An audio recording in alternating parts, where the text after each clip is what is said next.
How's it going, guys? Just starting off today with the new stream setup. Hopefully it doesn't bring any major problems, but who knows what will happen, to be honest. Not gonna lie, I switched over from using my Mac to using a PC that I am wildly unfamiliar with. We're just gonna see how this goes today. I got a few different camera setups. We're gonna be working on some really tiny mouth cores. So I don't know how well you guys can see this right here. Here, I'll switch over to a different camera. So I don't know if you can see this, but it is it's a very tiny top of a mouth. So I've already started the work on the other half, which is right here. It's actually going to go just like this. It creates a mouth that later will be glued. These were 3D printed. And let me switch to another camera here. Now these were 3D printed. These mouths, I guess you would say, the top and the bottom, with autofocus there. See, there's teeth and some gums. We need to make silicone versions of these. So we have to mold them top, and it has to be a two-part because it's really hard. The mold is going to be silicone, but and we'll cast them likely in.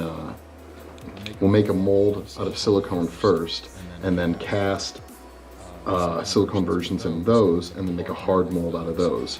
It's a little confusing, but today we're just going to be going over the actual building of the wall. Like I said, I already kind of got this started right here. I don't know if you can see, but it basically is just a bunch of clay around the other piece of this mold. So bottom teeth, top teeth. So we're going to build clay up around here, finish it off. We're going to build clay up around here. We're going to try and make like a square of clay, basically, a wall.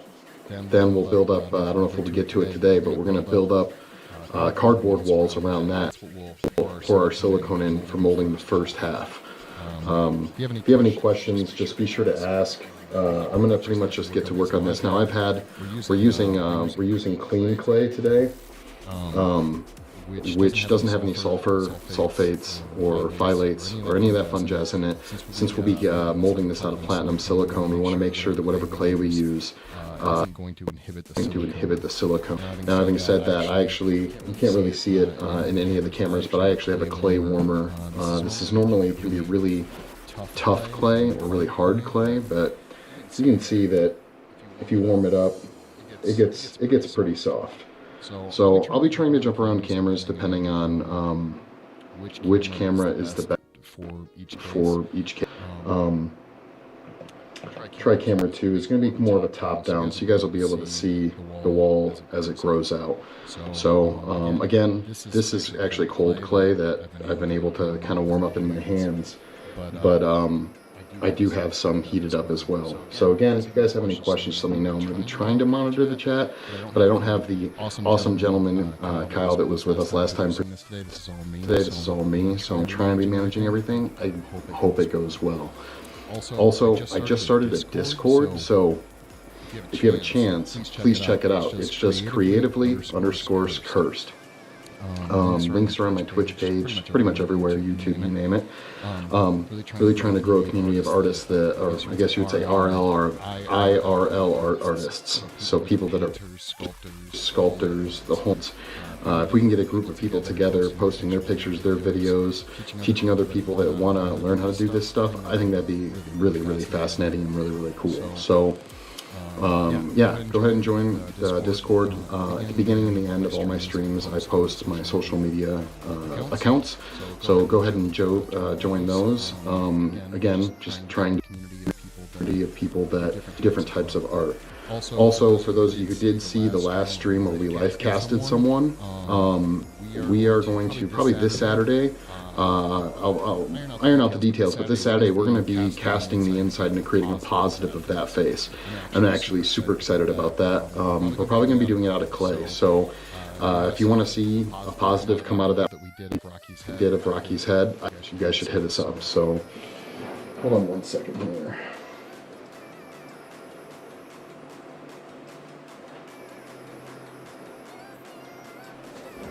Okay, cool. So we're going to get back to this now. All right, so again, when building a wall, the thing that makes a good mold is always a good seam, especially if it's if it doesn't really matter what you're casting. If you're casting silicone, that's less you have to trim. If you're casting plastics, it's less you'll have to clip or sand off. The whole goal is to create as nice of a seam as possible. This includes, like, even if you're molding like a mask or something along those lines. So as you can see, I already have this. As I was saying, this piece here framed in. We'll switch back to this. This line is right here. This is what determines the seam. So normally, if this was a sculpted piece, it's hard plastic, so it should make molding these a little bit easier. But if this was a sculpted piece, it'd be a lot trickier getting the clay up against the wall without damaging this. But as I said, this is hard plastic. The only part that's clay that I sculpted is this brown piece here. It's just Chavant. Actually, it's Chavant hard, just to get a better finish on it. So we're going to go ahead and start building this out. So this piece is going to end up going right about here. So we can just start kind of placing clay all around this. So here we go. It's kind of sliding all over right now, and that's fine. That's totally fine. As soon as you get some of that warm clay in there, it's going to start hardening, and then you're good to go.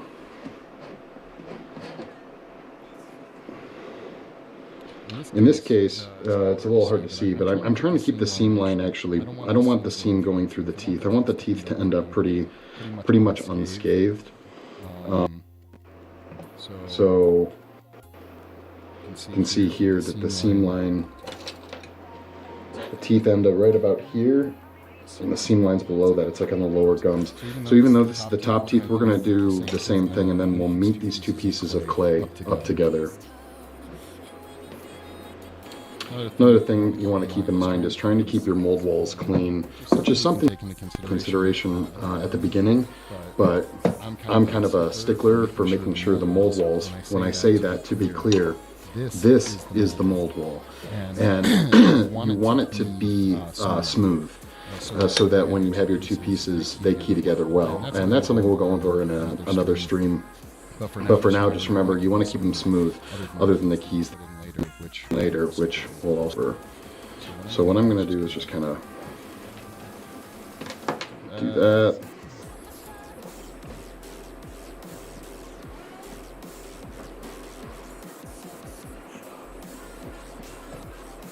I'm already going to try and start bringing these together a little bit. It's a lot easier to keep them together. You don't have to make molds, just make one mold. Cast everything the same. There's a variety of different tools that I use, but I'd say for making molds, one of the top two, actually for anything, any sculpting, the new tool I use, it's this one right here. It's kind of got like this, I don't know, this like spade shape right here, but it's flat. It's flat along. And then like a reverse version of it, a little softer, but it's really cool because I can show it without totally destroying this. I can totally create basically flat planes, and again, this is hard, so I can push the tool right up against it and not damaging the original design, which is really important when you're making any molds, especially if you've sculpted everything. You don't want to be the one responsible for destroying someone else's sculpture, or in your own case, you don't want to destroy your own sculpture. Now, I'm going to run into a little bit of a problem. So this side of the mold will probably be higher up, because this wall's where it needs to be. You can see this down here is a perfect example of something we'll go over now and probably many times in the future. This is an undercut, and an undercut, it's kind of hard to explain, but basically if you imagine you're sculpting one side of the mold, the other mold is casted down, so silicone's going to come in and it's going to fill this area. When it does, it's going to go underneath this. Now, we are making a silicone mold, so it will be flexible, but it's better to just avoid all undercuts. So, like, if this were to go under here, how would we get out of the mold? It'll go under here, it'll go under here. So we want to bring the seam up to common rule of thumb is bring the seam up to the widest point in the sculpture. So that would be right about here. So we're going to bring the seam up to right about there. So bam. Just start adding to that area.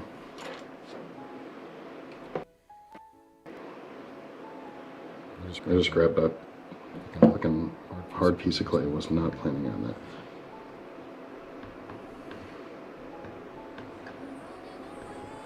Another thing is, general rule of thumb, there will be times where you see this I won't do it either, but it will call for it when I do it, is you want, whenever you're sculpting your mold, you want your mold walls to come 90 degree from whatever the item you're molding is, okay? So that in this case, you would want it to be 90 degrees, so the surface right here, 90 off. Because if you have it up like 90, like coming up here, you can create locks, or again, undercuts, things that we don't want. So 90 degrees off of the side, okay? And this is I should also mention, a very small mold. I mean, you think about it, a lot of artists will make molds of latex masks or whole bodies, and we'd obviously need a lot more space for that, but this is such a small project that we can actually just do it right here on this table. Trying to totally screw over the autofocus. It's not your friend when you're working with things with so much dimension.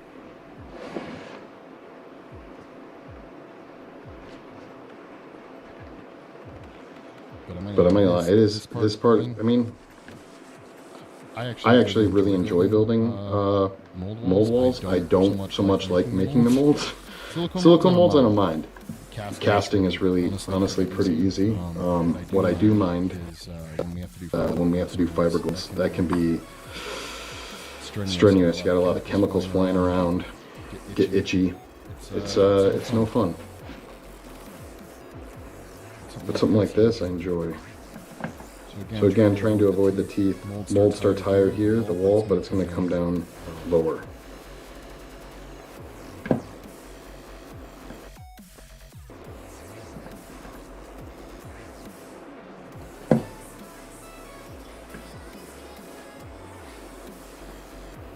It's really interesting. Once you start making molds, you kind of start seeing it everywhere.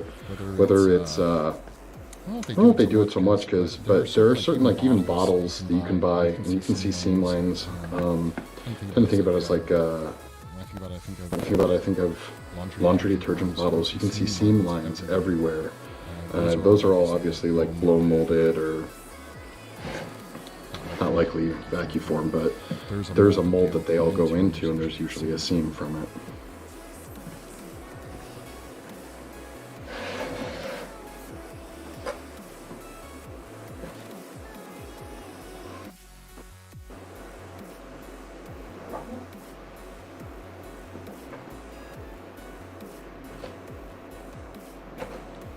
So you can see it's obviously, it can be a really time-consuming process, but you really do want to spend your time, because the mold is going to be what ends up determining the quality of the product that you get out of the mold.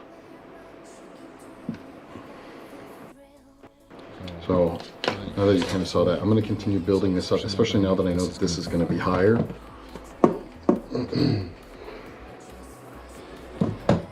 Should be careful too when you do heat up clay. You don't want to heat it up too much. I mean, this stuff can literally burn your skin. So I make a box with a heat lamp that has like a adjustable switch. Same thing you would see installed on a wall at your house. So that I have a heat lamp and I can control how hot it's making the clay. A lot of oil-based clays will literally become liquid magma, which is no fun.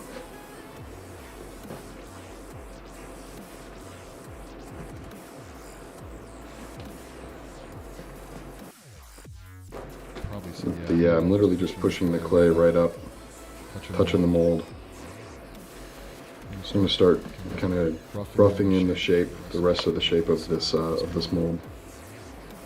You can choose to work on your edges at first, or you can work on them after you got everything blocked in. It doesn't really matter. Some people ask what type of clay I'm using. This is just, I think, Might be called, you know what? No, it's called Sculptex. It's a product from Smooth On, the company that sells all that silicone. But that's why they make it, so they know that it works with their products. But it's nice. Since you can't get the brand clean clay anymore, it's nice that there is a replacement. So. But it never dries out. It's not water-based. It's all oil-based. Hey, Legion the Barber, thanks for following.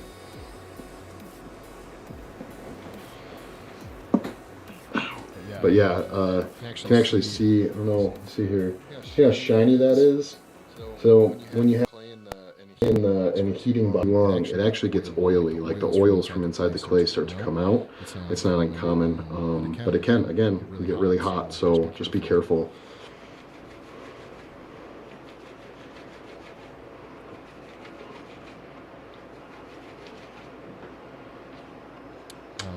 Most of the videos I've seen of people demonstrating how to make mold, they're usually doing it out of water-based clay, which you can do. Depends on what you're going to mold out of. If you're casting in silicone, or you're making the mold out of silicone, it could work, but it might create an inhibition, create air bubbles, because the water can start evaporating, creating tiny little CO2 bubbles. Your mold, which obviously you don't want if you can avoid it.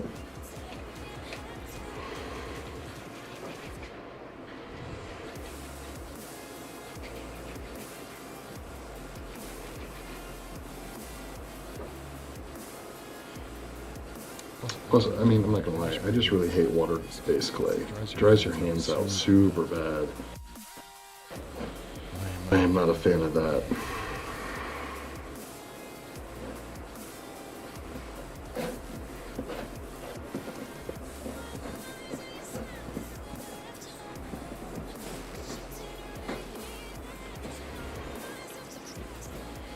You guys will have to let me know if this music is really worth it in the long run. It's not bad. It's tricky to play music on streaming. I learned that the hard way. But I don't know, it's pretty cool. I guess I dig it. It's pretty chill.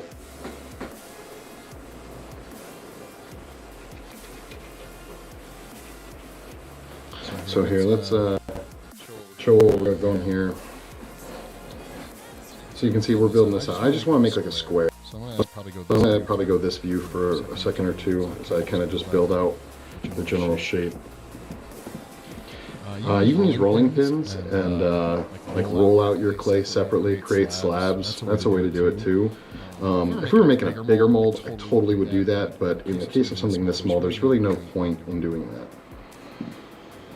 And I'm actually really happy to wrap this project up, or at least get to the stage, because one of the next projects I have to work on is smoothing out a face sculpture and adding detail to it, like hyper-realistic, idealized hyper-realistic skin pores and things along those lines.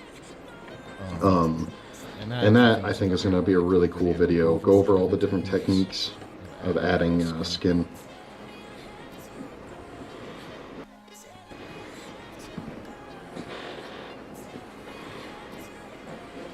So as you can see, again, kind of just roughing out the general shape of the wall.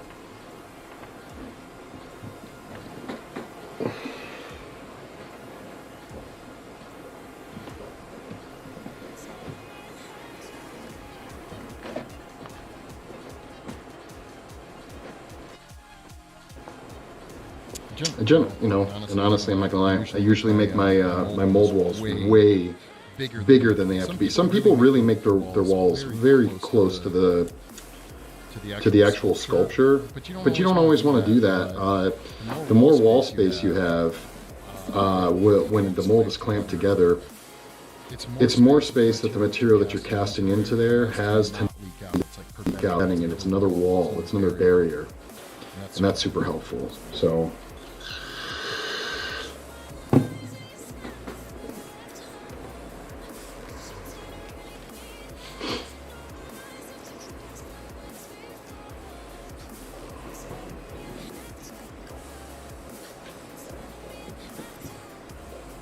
anyone who starts playing Play-Doh when they're young gets a feel of what this clay is like to work with. It gets pretty mushy, especially once you heat it up.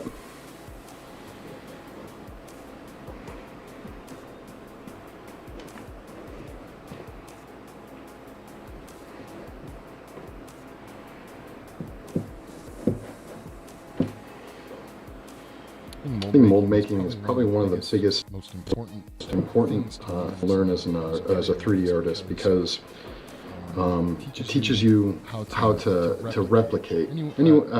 Once you learn how to sculpt something or create something three-dimensionally, it's important that you might want to make more than one of them. And so creating a mold allows you to replicate pretty much an infinite amount of them, whatever the item is. Cool.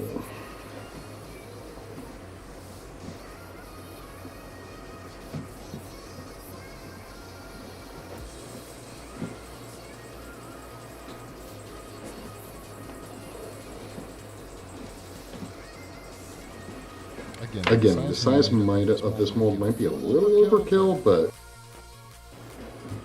whatever. Better to be too much than too little in this case.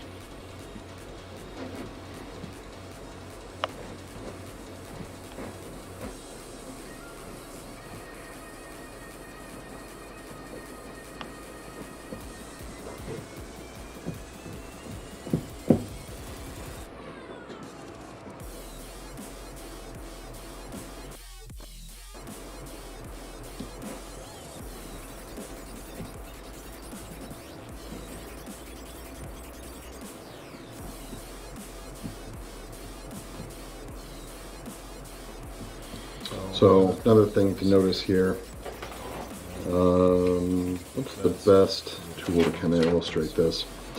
So we wanted up here, this area, the wall has to be this high up to meet the edge of this, but then again, as we travel over, it's going to have to go down to meet with the edge of this. So high here, low here, high here, low here. Which I'm actually going to switch to the other camera now. Here we go. So we need to create a transition between the height of what this is going to be and how low that is. And I already kind of really cleaned up this area right here, so I don't want to, if I can avoid it, I don't really want to mess with this a whole lot. It's pretty nice up against the wall there, so we're up against the design, the sculpture, the item, whatever it is.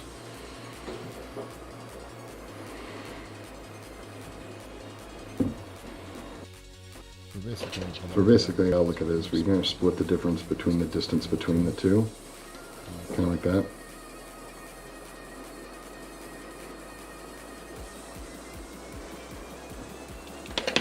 And you can just like kind of push it down to help create a transition.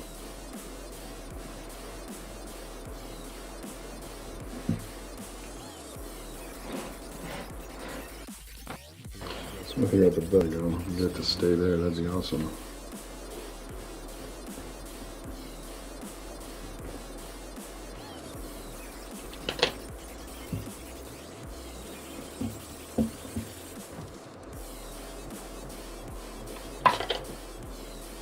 Again, you want to try and keep things flat.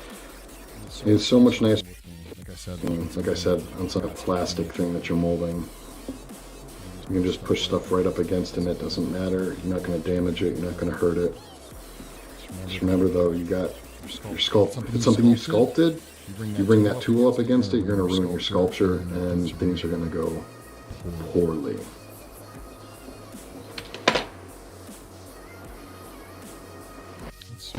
Switch this around.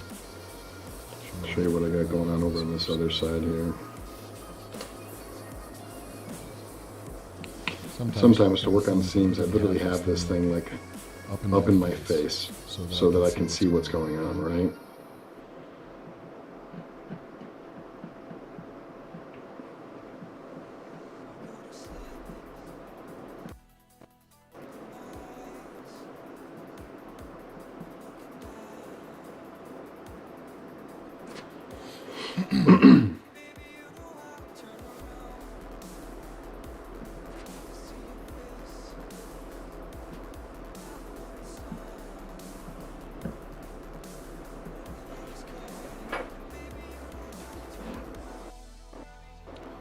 So again, if you notice, there's this undercut here. Even in this situation, ideally you want the edge of the mold coming right off of that thin point, which can be really difficult to do.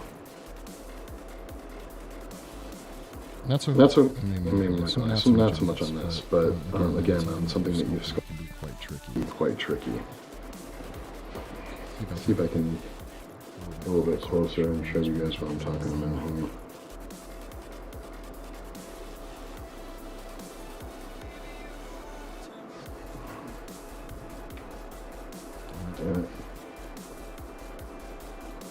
The camera does not like focusing on something that small and detailed. It's okay, neither do my eyes.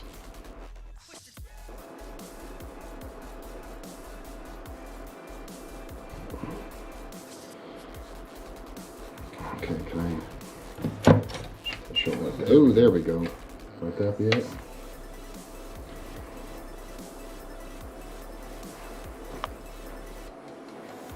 Oh yeah, it's tricky to figure out. There we go.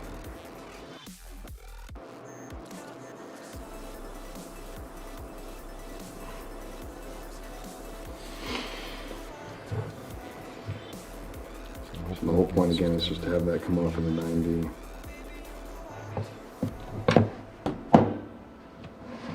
And we're just going to take another small worm of clay, put that back down, and continue what this. You'll notice too, I jump around. Sometimes I work on the small stuff up against the sculpt. Sometimes I'll move back out here. Now this stuff's pretty warm right here. And warmer clay can be harder to create a nice finish on, or a nice smoothing. It can be tricky to do the warmer it is. The colder it is, the easier it is, in my opinion.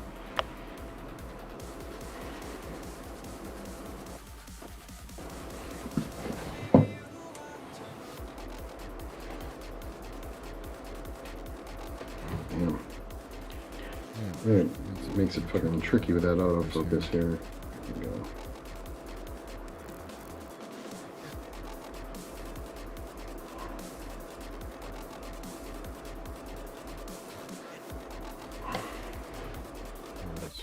On the screen person. Again, even with it being this soft.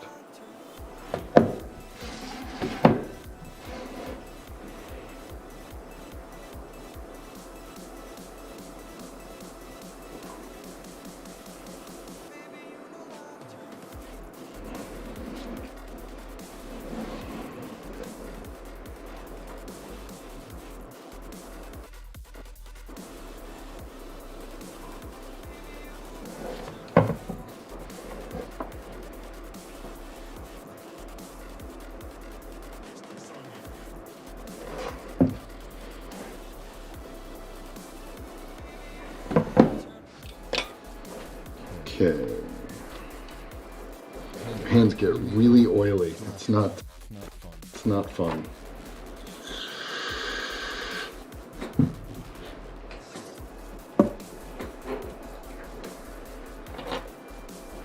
And two, I just will grab the clay. It's hardened because I left it out. Just grab this, squinch it back together, throw it back in my heat box, close the heat box. It'll be good to go again in a little bit.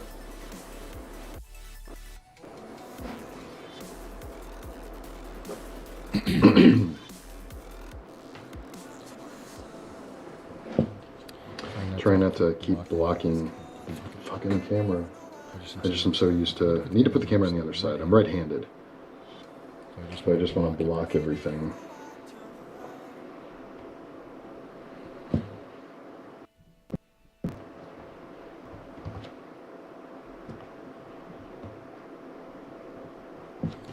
So, we're kind of creating this general shape right here, which is like this swoop right now.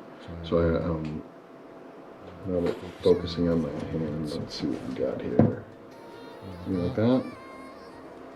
You want me to do it? Yeah, okay.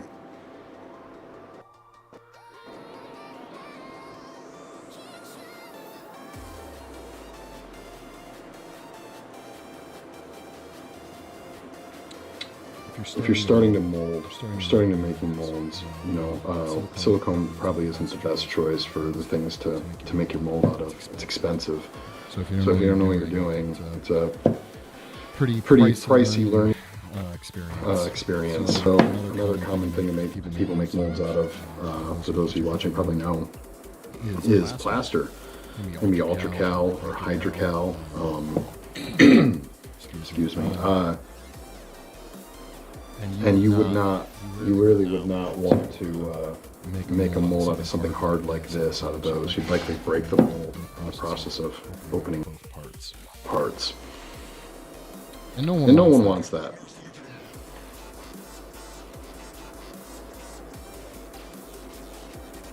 There are some fat beats, some very fat beats in this song.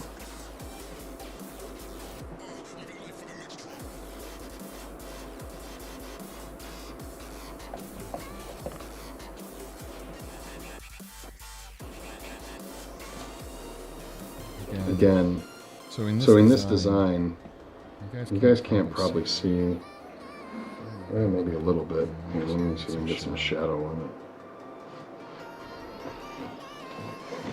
Like this? Yeah. So these teeth actually, due to the nature of what this goes into, these teeth got grounded off right here. Lost all this detail. So the gums kind of end at this tooth. And that's fine. It doesn't matter for the sake of what we're doing.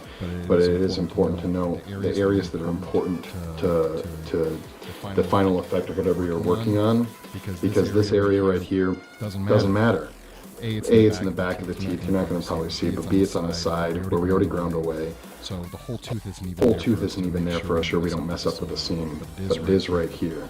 You can literally see the gum line right there. So it's not as important, so we could have this if we wouldn't, but we could totally have this wall just zigzagging all around.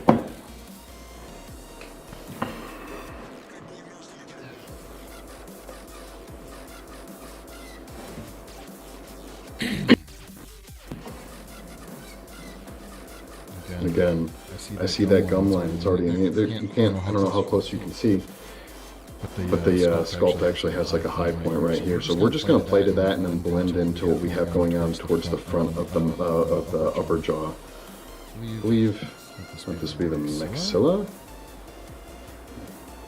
The top. No, this is the mag. This is the mag. That would be the mag. Maybe I'm trying to talk anatomy.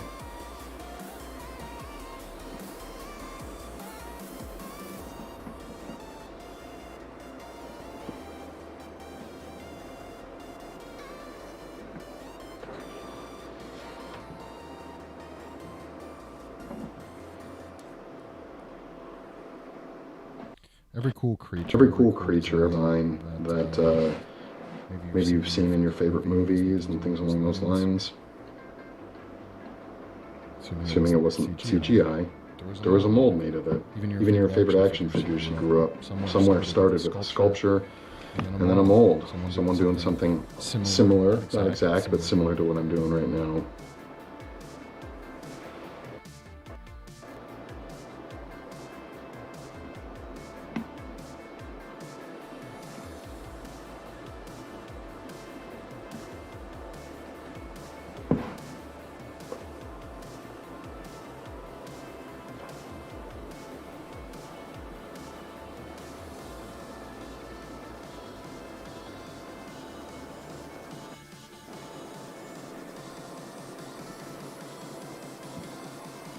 Can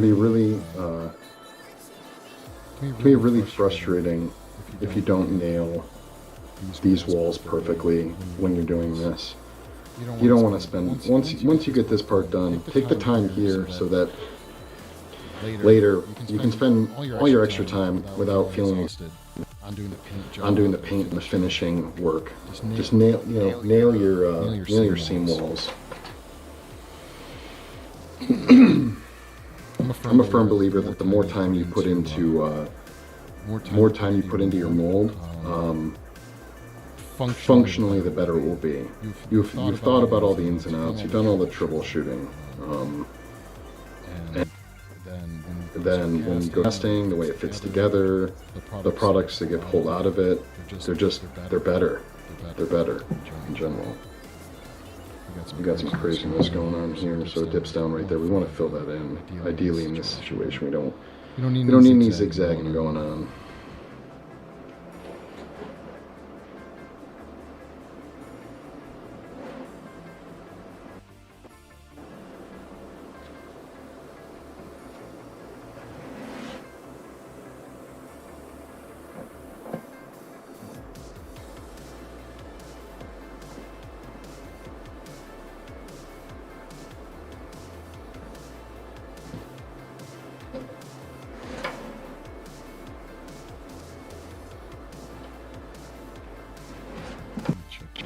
here. We're pretty close to this final shape here. The side seems to drop off this hard edge that's right, kind of flicking it right there. That seems to drop off in a different area along the teeth than this other side does. Again, because it was ground down manually, there might be some variance. Fine for the mold. Fine for the mold. Traumatizing for OCD. If you like your shit to be even.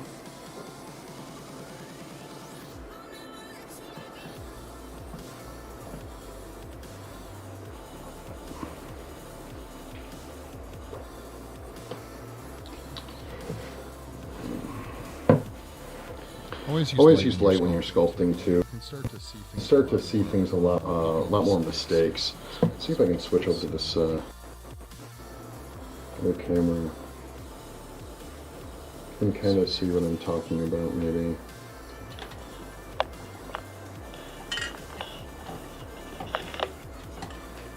Maybe. Let's see. Hold on. It's really bright. So, the way to cast shadow on your clay, so you can see where you need to do better. So, if you can get some angles, it's always nice.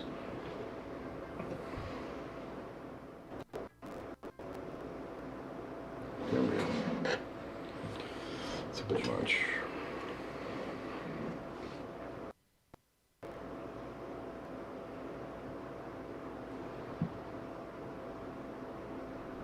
Not accounting for much, but I very much miss Kyle with all the camera switching. That was nice. Carrying like a chump switching around cameras.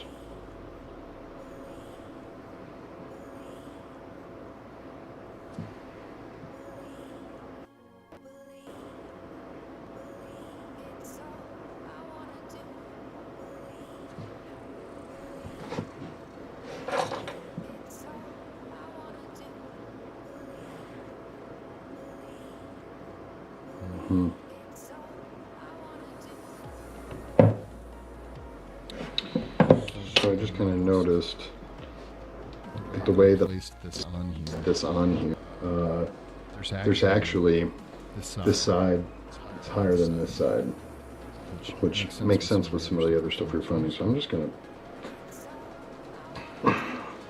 What I did was I pushed real hard on this so that it tilted. It tilted the mouth that way. That's a lot better than I know. Unevenness we were seeing from how this wall was turning up versus this wall is probably going to be solved now to some extent. Messed up where my wall was placed, but that's okay. You can always take away. We can always add.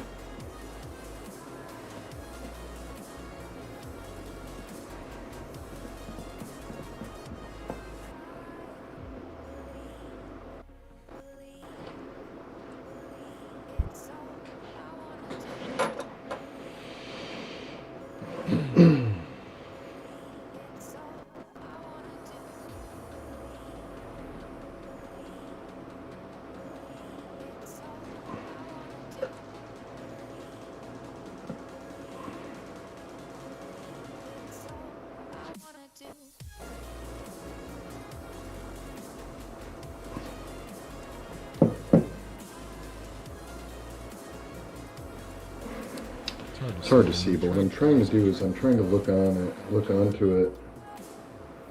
How do I focus? That. Maybe like, oh, more like that. There we go. Yeah, autofocus wants on the wood, but that's just like autofocus to do that. So.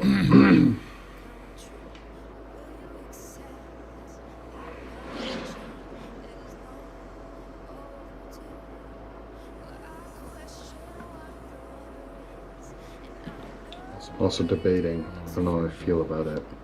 I've spent a lot of time getting my comment karma up on Reddit, and I was debating streaming on there. But then I was like, man, I got all these cameras I'm switching to here. I don't know if I'll be able to pull off a Reddit as well. It's a bit much. It's a bit much.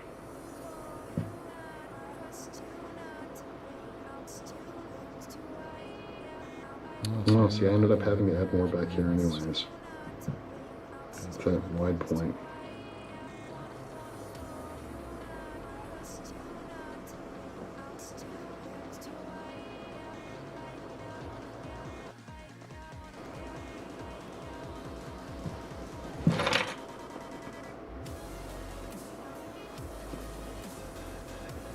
Damn it.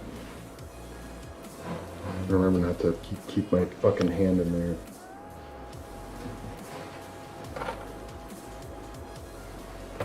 Maybe I should just try and learn to sculpt through the camera. Might be better.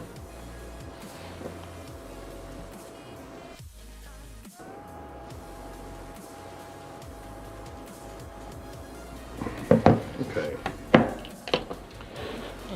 It's kind of going around. It's going around pretty good. I'm pretty happy with it right now.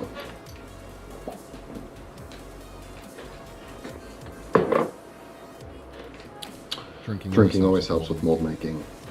It sends you out.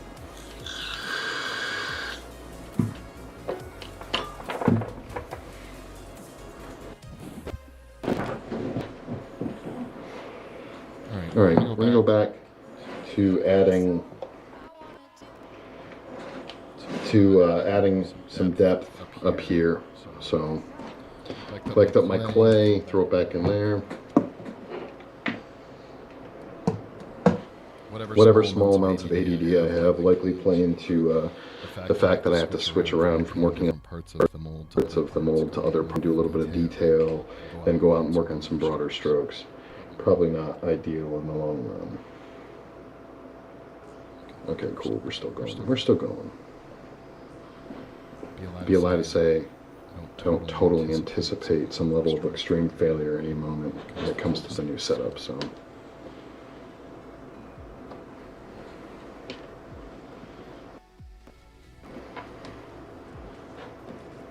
Okay, I'm just adding some thickness here. Meaning thickness, I should probably clarify that thickness. From the board to the top surface of the clay is that thickness I'm talking about.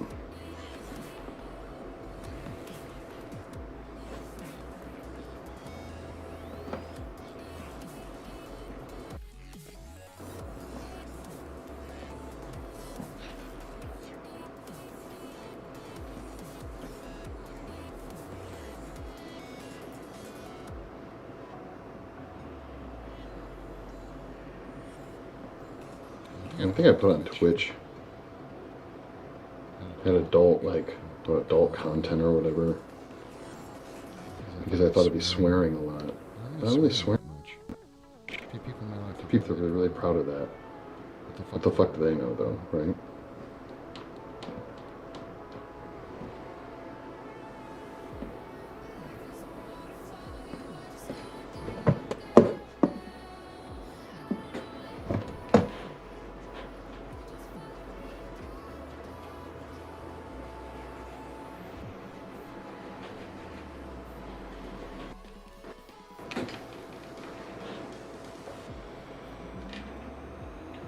Well, it's really two-dimensional from this view. You can't see the heights, the lows and the highs. So we're going to switch back for this part because I think it's pretty important. It's the best way to do this here. Again, so our wall was higher up here than it is down here. High, low. I need to transition everything because we want the wall to the best of our ability to remain 90 degrees off of the item we're sculpting, in this case, this mouthpiece. So we want 90 all the way off. That doesn't just happen here. It needs to be 90 continuing all the way to the edge. So you'll see what I do here. It helps to determine that wall close up because you know that's how high it has to be.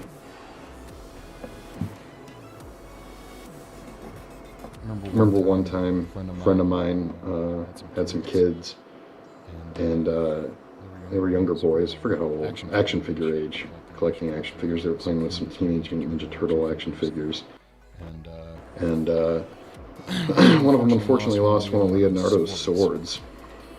So he came to me, the friend, the father, and was like, hey, can you mold this one sword. Leonardo has two swords. We all know this is common knowledge. And it's like, can you mold this? We don't know where the other sword went. My son's really upset about it. And I was like, absolutely. Ninja Turtle sword. Yeah, well, you know, those cool older Ninja Turtles that were about yay high. This is one of them big Ninja Turtles. So the sword itself was like this long. We were able to mold it and cast it out of a similar plastic. Excuse me. You couldn't tell the difference once we were done with the painting and all that. And needless to say, the child, the son was very, very happy. So, learning how to mold things, hey, you lose your Ninja Turtle sword, you got something to, you got a way to fix it. Get a new Ninja Turtle sword, you know. Better Ninja Turtle sword.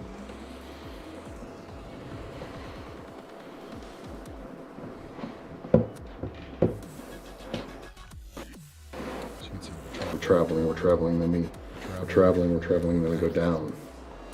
Traveling, and go down. That's what we're going for here. And then, this is pretty close. You know, say from here to here, this is maintaining a pretty decent 90 right off of there. So we're, it comes up, take a little bit out of here, which we can do with tools a little bit too if we want to.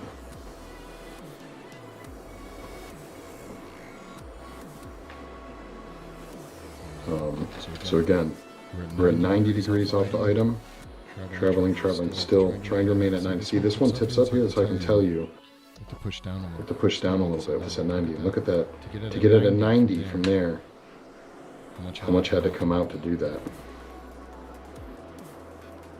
I'm being a little picky. You don't have to go as bad as I'm doing right now, but when you're on more of a simple mold like this is when you practice. Not when you're dealing with something that has 8,000 undercuts, and I'm sure we'll get to molding something that's like that. You don't want to mess around. If you can avoid it, there's no reason to. We're still shooting for that 90 off of here, so.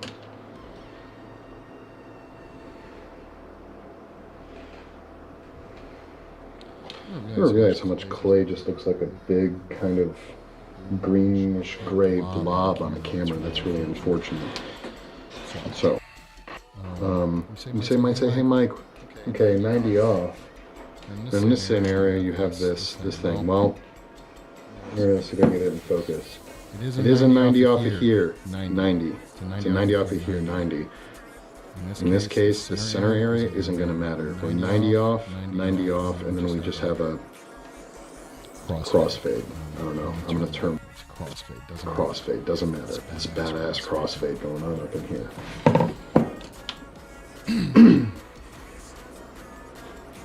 Okay. And interestingly enough, we'll have gonna have that same thing going on here. You can start to see here. Even this is not a 90, but I was going to wait to smooth it out. But if you see here, there's the best way to show this. Stick that right in there. Black Phillip, you're awesome. Thank you for following. You can see that there is a 90. It's tilting up a little bit. Again, this is going to be a pour spout here eventually, but right now that's not even that important. So.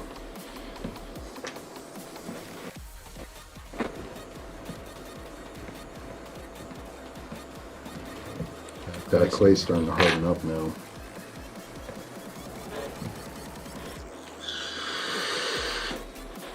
Okay, so let me think here. Where am I unhappy? I'm pretty unhappy with this edge. So add some edge into this edge. I'm trying to figure out the best method for you guys to see here.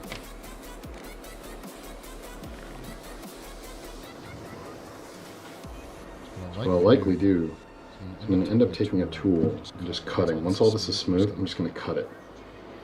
So we'll have a nice flat our walls up against. Our walls again are going to be cardboard that we hot glue. We build a box around this. Commonly referred to, and I know this is going to literally blow your minds, but it's called a box mold. It's pretty epic.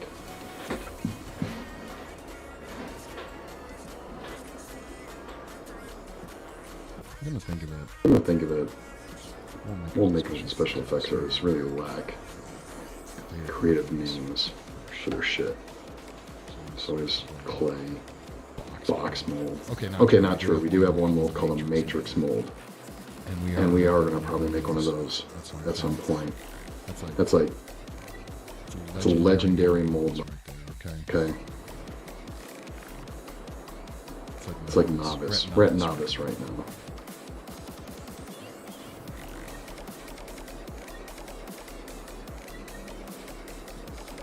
I knew you'd have me. Thanks so much for all the help today, Black Phillip. You made this possible. You made this possible.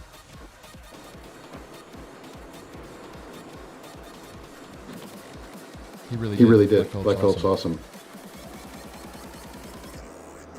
He helped my transitioning from my wonderful Apple life to this PC setup that I have now. You know, and that's saying a lot, because me on a PC, I've been Mac in my entire life, so. Don't worry, I still have it. You've probably seen it in the background. I still got my Mac, but it wasn't hacking it. No, dude, I'm not giving you too much credit. You're crazy. You're crazy. I'll tell you what. Sometime I'll show you something that is like super simple, and you'll be so fucking cool. That's so fucking awesome. And I'll be like, dude, this is nothing. This is nothing.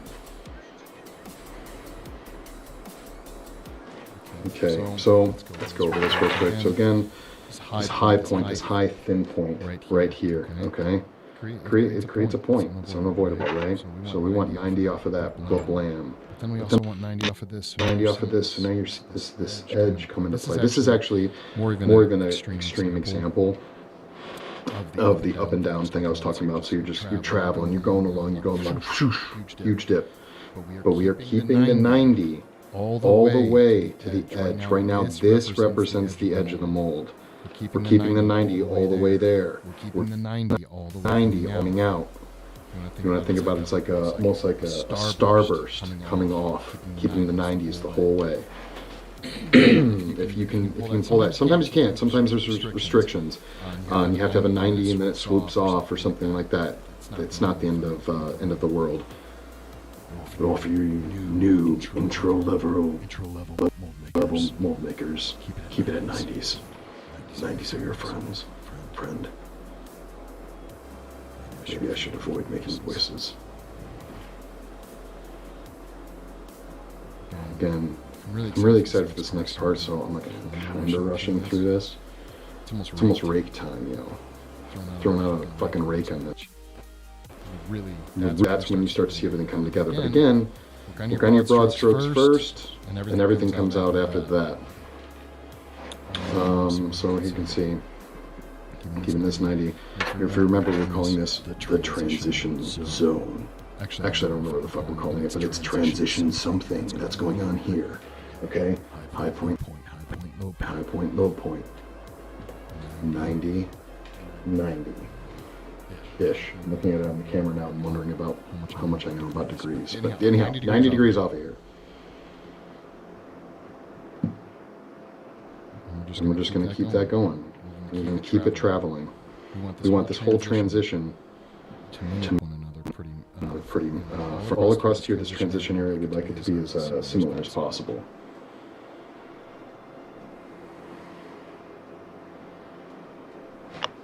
If you've noticed too, I pretty much use whatever tool I have in my hand. Sometimes it's just my mitts, and I just use my mitts.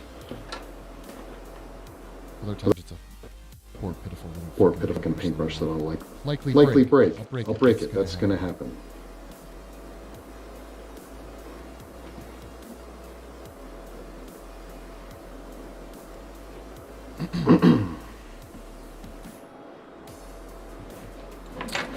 Let's go in and check. Let me see what I can show you guys, if anything. It's very difficult to see. Hold on. Okay, you know what? It's pretty close. It's pretty close. I'm not gonna mess with it anymore because once we get the rake going, we'll be all right.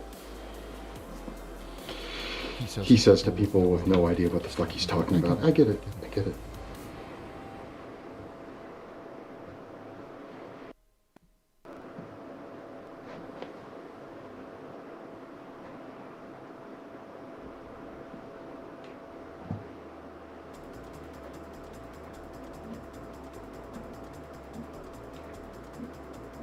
Just for the record, I'm also getting surprised by all these music, like all the music that's coming on. I think I've said that once, but I'm just going to reinforce it. I have no idea what's next. It's likely some kind of electronica. That I can always promise, but that's about it.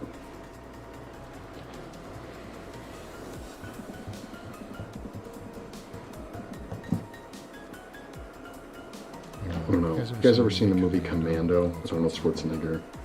I don't know. Maybe I've seen it times, but fucking music, kind of, particularly the melody, kind of reminded me of the soundtrack of Commando.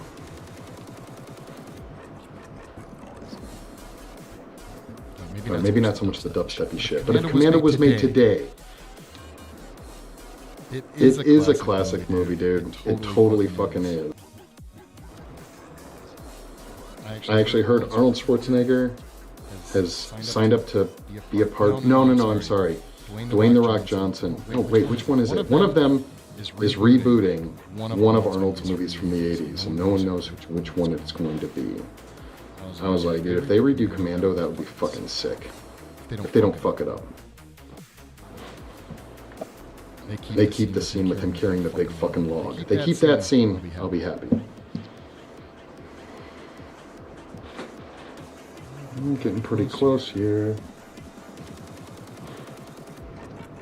Tried to make sure that I had everything next to me that I was going to need for this demo. And I'm not gonna lie, I know it looks like a child's made this right now, but just wait till we get the rake out. Throw some rake shit on this. It'd be awesome. It is a big if, but a man can dream. Black Phillip, a man can dream. I feel weird about saying. I'm not gonna lie, Black Phillip. Is that a goat name? It's a goat name. Your icon's a goat. Why do I know that name?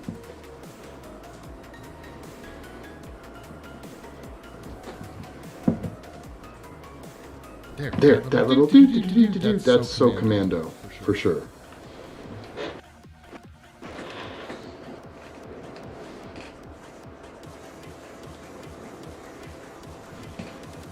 Alright. You have to forgive me here. This is why I bought a GoPro that I was just going to wear on my head so you guys could see what I'm seeing. Ah, that's why it is. Okay. I feel really terrible, man. I've never actually seen The Witch. I've seen parts of The Witch. I've seen part of it. I fell asleep. I was drunk. We don't have to talk about it. But I've seen parts of it. You know what? I think we're going to chance it. First thing I'm going to do is vape. I'm going to grab another drink real quick. And then we're going to start raking this, which is... It's going to turn a little mess into smooth. Hopefully I can keep my angles and everything flat the way I need it. But I'm excited to start raking it. Then from raking, we're going to throw some keys in this, which I'll go over once we start doing it. And we're actually going to sculpt the actual core spout as well. You can use other things, but we'll get to that. It's all going to happen pretty quickly, I imagine. So, cool. So I'll be right back.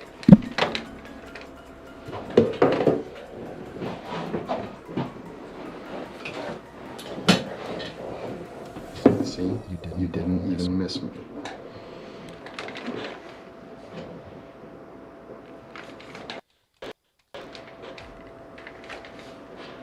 Also, someone should have told me how hot it was going to get in my fucking office. Yeah, that would have been nice. Little piece of data.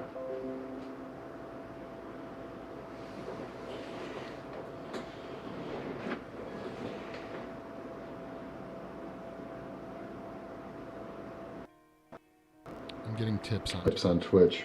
I'm getting echo. Hold on, guys.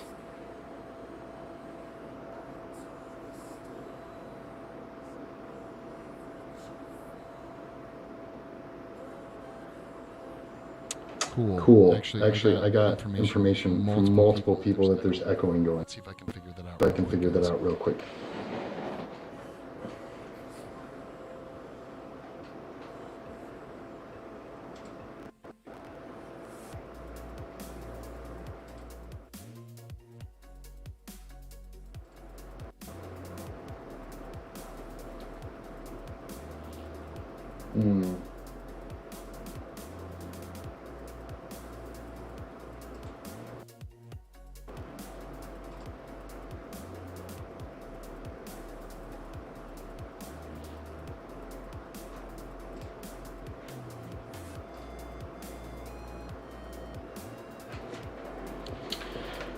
Well, we'll see if I lock anything up here. Hold on 1 second. Properties filter.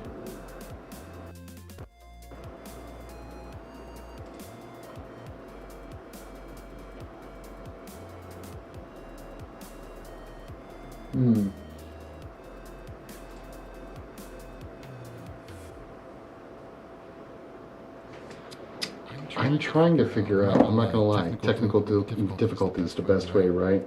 I have no idea what that is. But here, try something, but it's gonna probably get wrecked.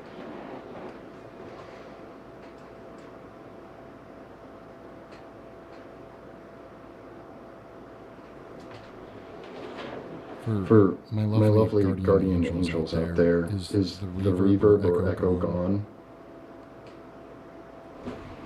Feel free to communicate in any way you wish.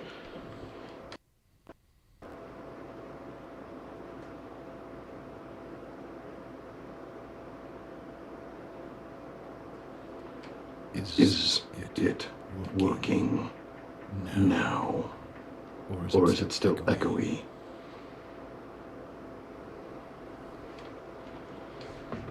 For the record, we will be editing this mishap out of the YouTube. Sure, hold on.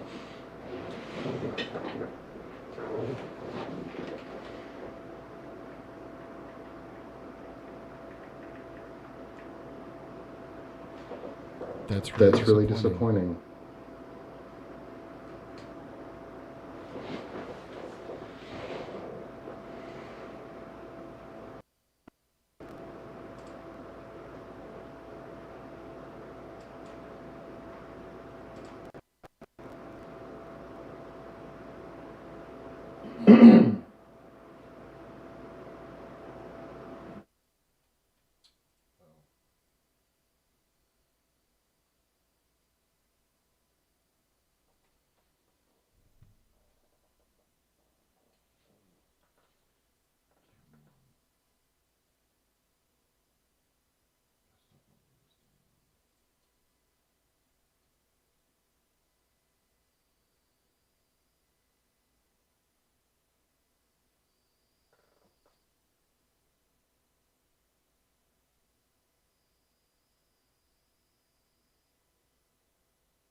I have to trip. That's what I do. It freaks me out. So just give me a second. I can re-edit it later. So, but thank you, Black Phillip. I'm gonna figure it out.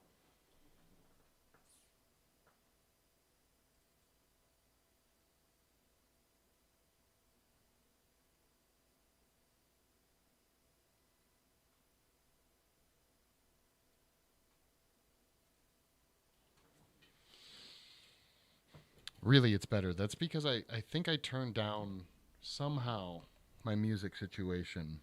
It's picking up everything, and that's just unfortunate. So we're going to have to go without the music. So I know you guys are all loving that trippity hip hop trip step, maybe is what it's called. I don't know, but you probably liked it, and it's gone forever now. So I'm sorry. Hold on 1 second. I'll be right back.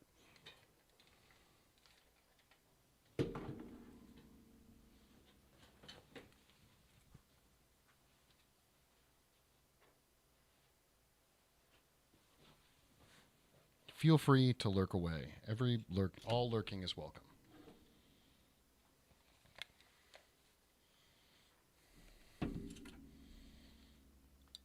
Okay, so where were we? Slicing my finger open with a sculpting tool. That's where we were, apparently.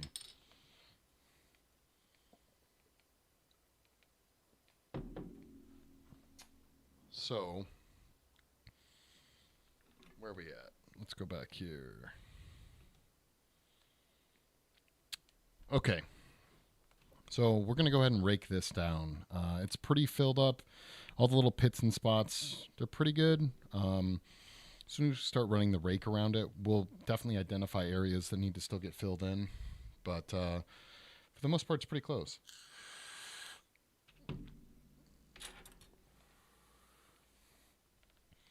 You might say, what is this wonderful toy?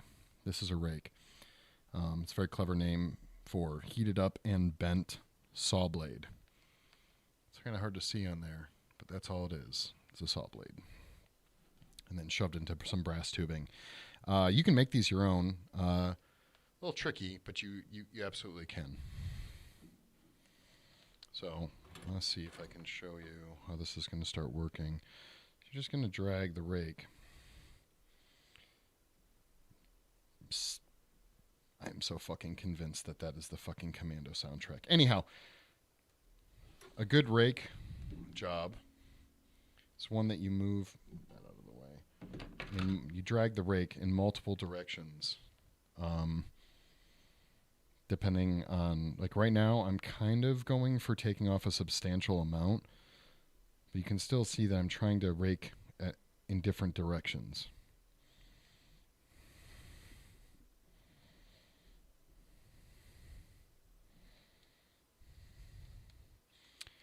I'm trying to stay kind of away from the mold right now, or this, I'm sorry, the sculpt.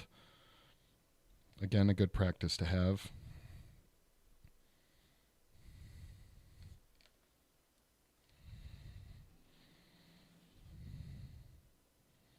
All right, screw it. I'm going in. Again, I can't hurt it. It's more afraid of me than I am of it. Guitar strings, yes. Bass guitar strings. Even regular guitar strings work really well as rakes. But it's kind of like, I was actually talking to someone the other day about this. Rakes are kind of like sandpaper when you're working. You want to start with like a low grit sandpaper. If you got something that's really rough, you start with a low grit sandpaper, and then you work your way up to higher grits, creating that smoother feel. So this bad boy is like a fucking 2 grit sandpaper. Actually, that's not true. There's saw smoothers that are even worse. Worse than this one, and by that I mean with bigger teeth and bigger grooves. But I've used, even it was like EADG, like D or G level strings for smoothing before, normal guitar strings.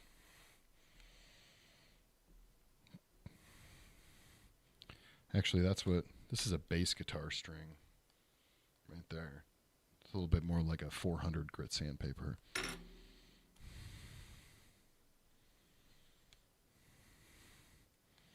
don't know if you can see.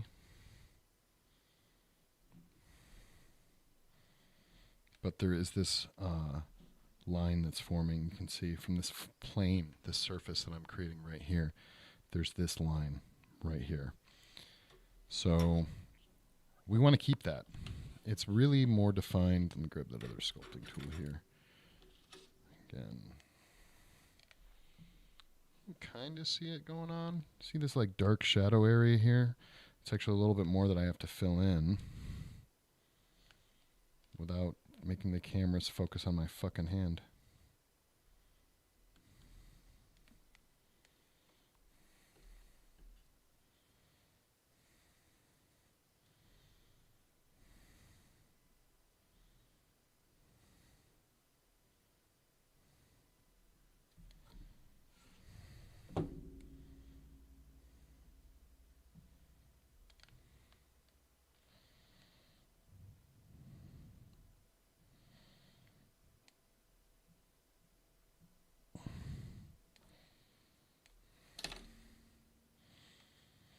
I generally add more clay than I need, almost always. And then take it off with the rake. It's easier to sculpt down. It's I don't know. Easier is maybe not the best word. I think it's faster.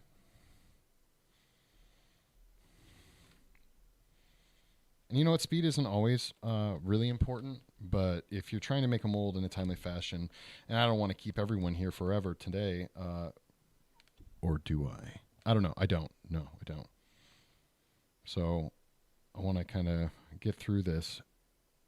Plus, like I said, I have so many other cool projects on the horizon that I want to work on, that the faster I get this thing done, the sooner I get to work on the other stuff.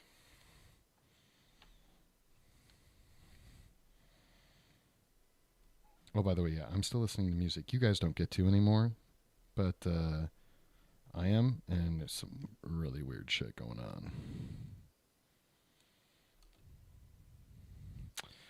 Yeah, Black Phillip asks a question. It's called, this particular brand of clay is Sculptex. I think it's medium or soft.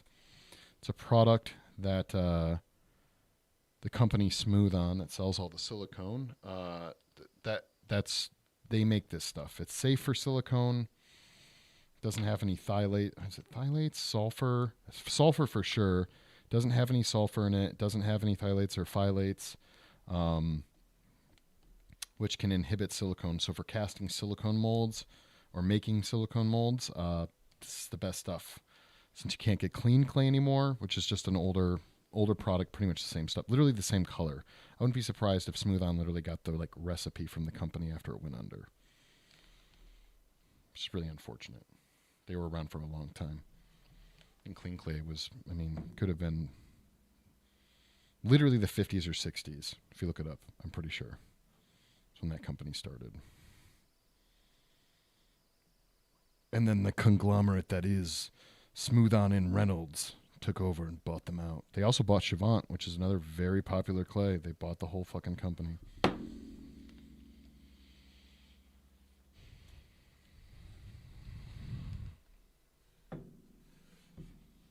You can kind of see that. There's this harder edge here. So you're traveling, go down. Just trying to stay at that 90 across. Or if I can, without totally annoying any of the cameras, if I can put a little bit more shadow, that might help. All right, let's try that. You can see a little bit more shadow now. There you go. Yeah, you can see that a little bit better.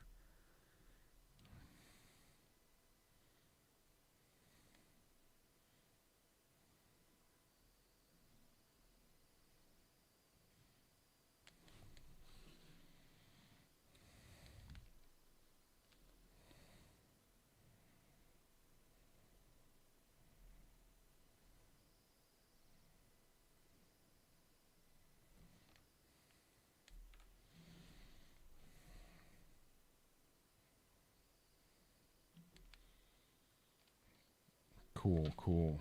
So you can definitely start to see, at least I think, kind of the dynamic shapes that are starting to take place here.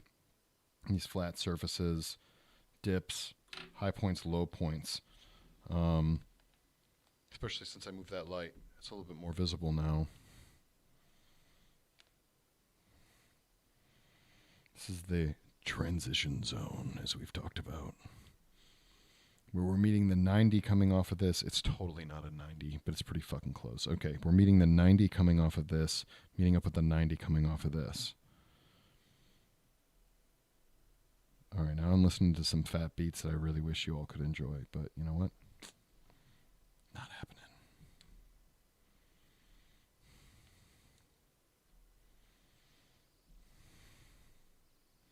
But really, box molds are one of the easiest molds to make. You can make a box mold just about anything, as long as it's basically going to be a two-part mold.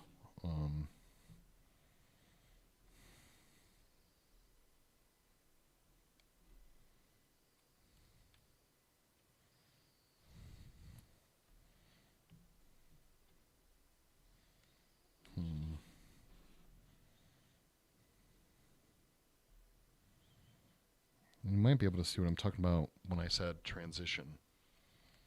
I want this area to, the edges of the mold to exist on the same plane. This plane to this plane the same. But I can't have that up here where the seam is. So there's a transition of it ramping up to where it has to be here and maintaining the level it needs to be here. Let me see if I can get that a little bit more in focus there. So that's the gist, yep. Again, I keep seeing different areas that I want to go in and tweak.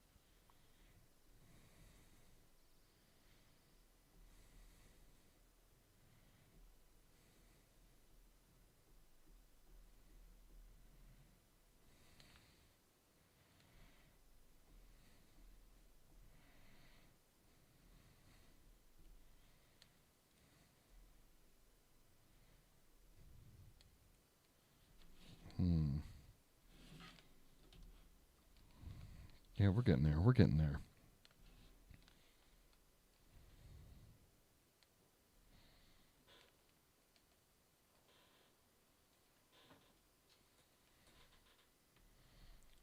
Really hope you guys can't hear the crackling of this headset. I just realized it's pretty loud.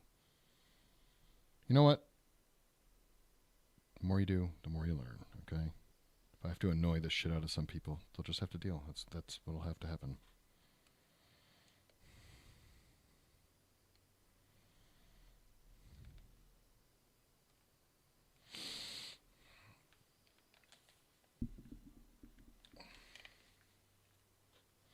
Here, I moved it away from the mic.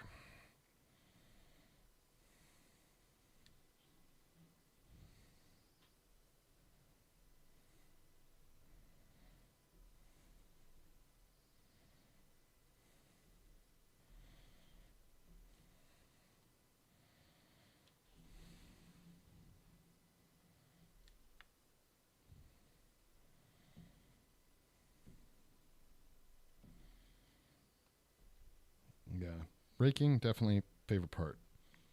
You get to start see the geometry come together.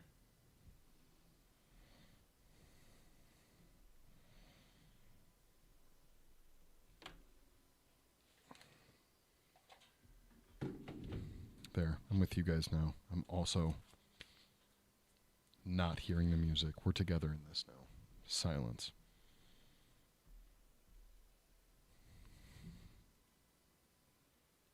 Nothing but the calm, soothing voice of me, which really isn't that calm, probably, or soothing. So raking is also the point where you're going to probably realize that you have a ton of extra clay that you're having. It's good to try and remember to keep that picked up the best you can. I always forget about it, but if you can, it's good because then you're not covering your tools or your workspace in tiny little bits of clay. And you know what they say, cleanliness, something about godliness, and keeping that stuff off your tools is important, and also off your workspace. So yeah, just clump it back up, throw it back in your heat box.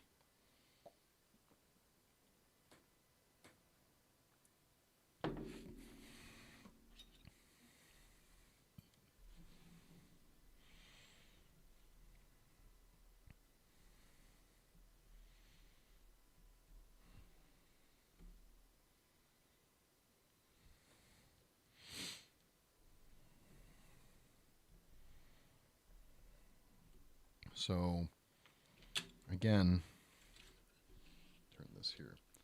You can see, I think now we can start really utilizing with the edges of the mold now that the clay is starting to get smoothed out a little bit. So you're going to see this is thicker here, again, because this is higher here. But it's thinner here because this is all kind of like a transition, 90, 90, 90, keeping up, like that starburst out. You can choose to terminate this in a hard way if you wanted to, like right from here. Like just immediately bring it down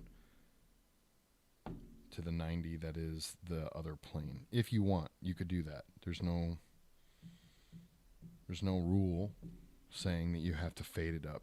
But fading it up is easier. Like you want to tweak out and make your mold super pretty with cool designs and make the wall kind of a natural key.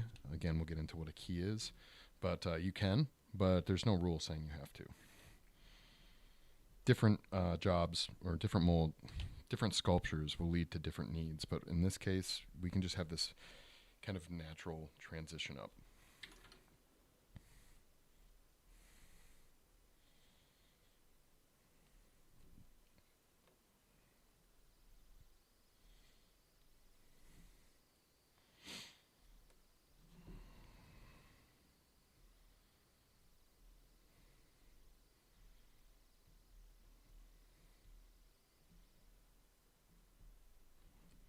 So yeah, I'm really trying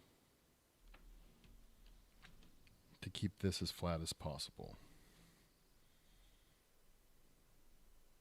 But you go in adding clay all willy-nilly like I did. This is where, having rolled out even pieces of clay, which you can use jigs for, I'm sure I'll show that at some point, probably would have been beneficial so that you just put a whole chunk, like right here, that would define the thickness of this, and then just fuck around near the actual sculpture. And that was one way you could do it.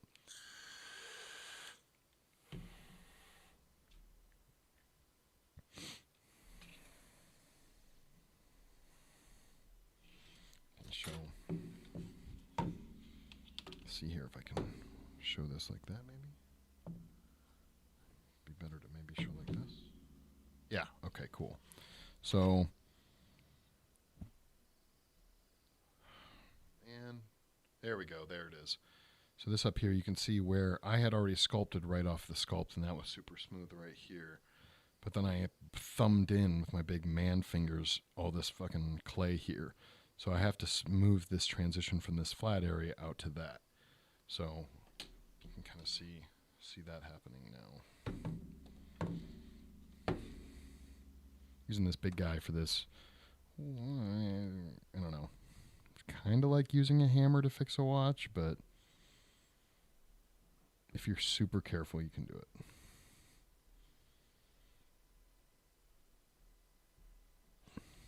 There we go. We kind of did it. A little bit.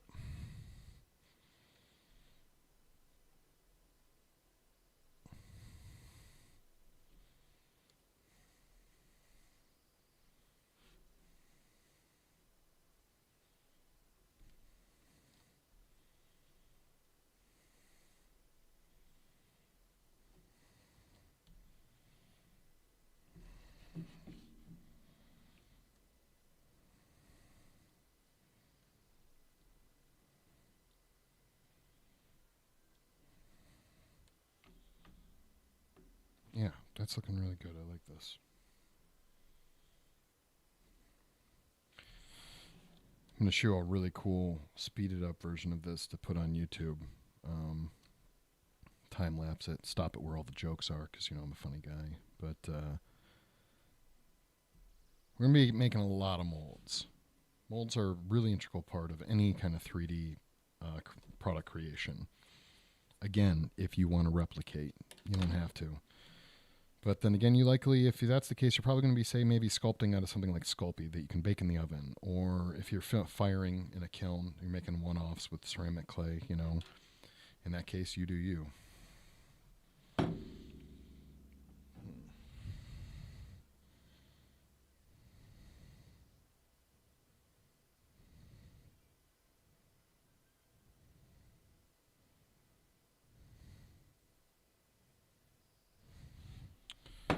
Just trying to make that fade area again a little bit more geometrical. It'd be really tricky to do without destroying your wall below, but we can also fix that. So there you go. How sharp that is. It's like a nice little it's a little knife just chilling.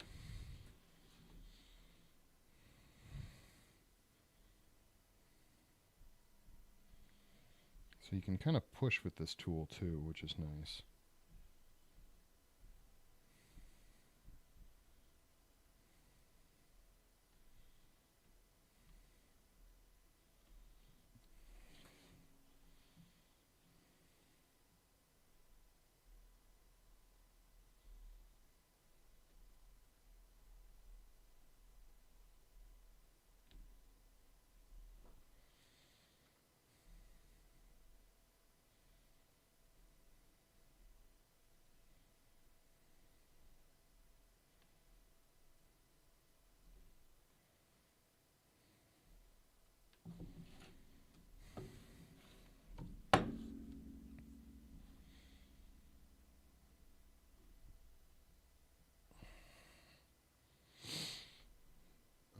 see how we're doing here. We're going to do this area now.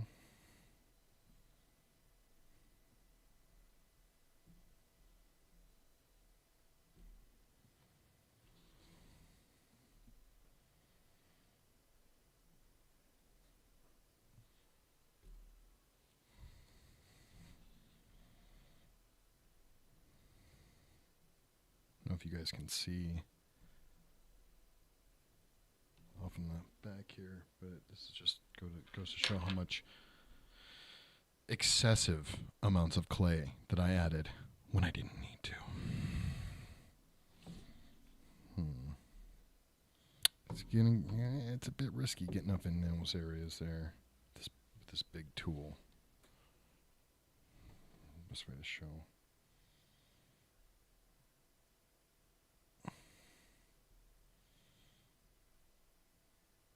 I'm softening that little crevasse a little bit more. No reason, again, for it to be this hard stopping area.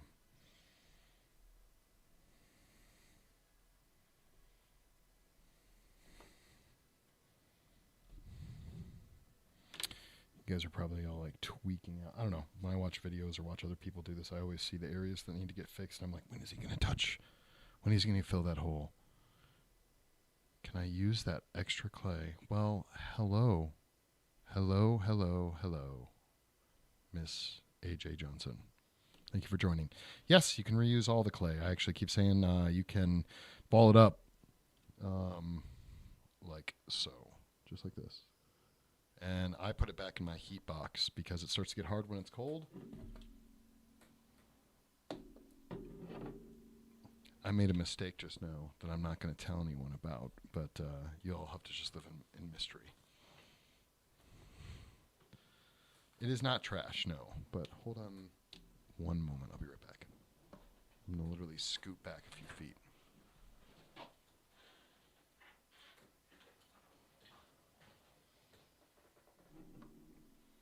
Don't mind the person cleaning something up.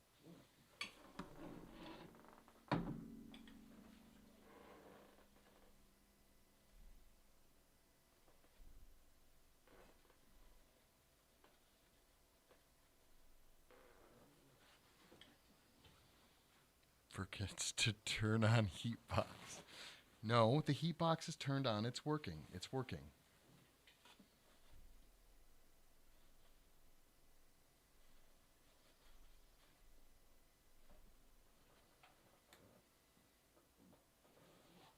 I just made a mess. That's all. That's all. That's all that happened. Okay, getting back to it.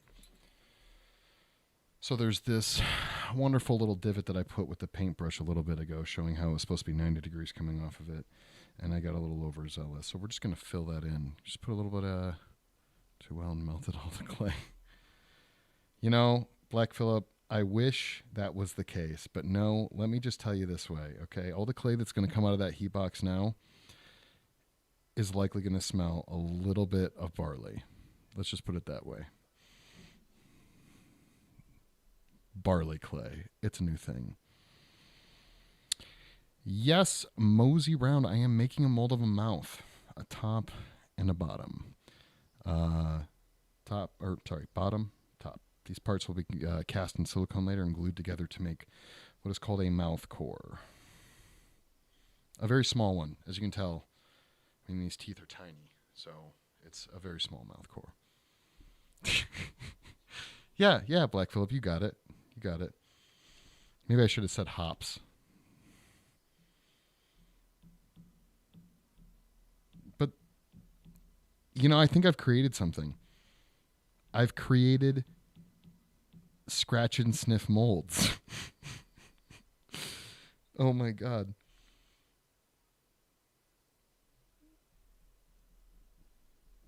I just got overzealous with throwing mouth for a face and everything. Yes, it will have a face it goes with, yeah. But this, we want the mouths to be interchangeable, so this is something that can be taken in and out. Actually, if you tell, there's actually a tongue here. It's a very low tongue.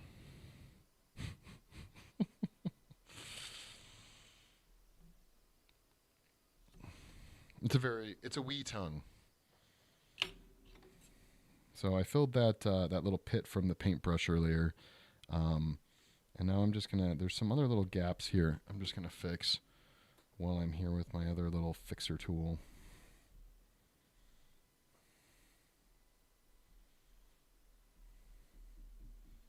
I need to install a cup holder. You see, that was my mistake.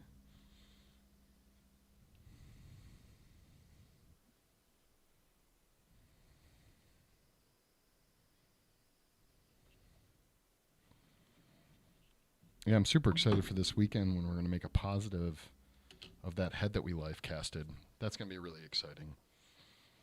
We're going to be heating up the clay to that melting point. Probably, I forget exactly the degree, but we usually use our convection oven and we run about 175 degrees for about 2 hours, and that melts the clay to a liquid point. That's what we're going to pour inside that cast or that mold life cast we have of Rocky, and create a clay version of it.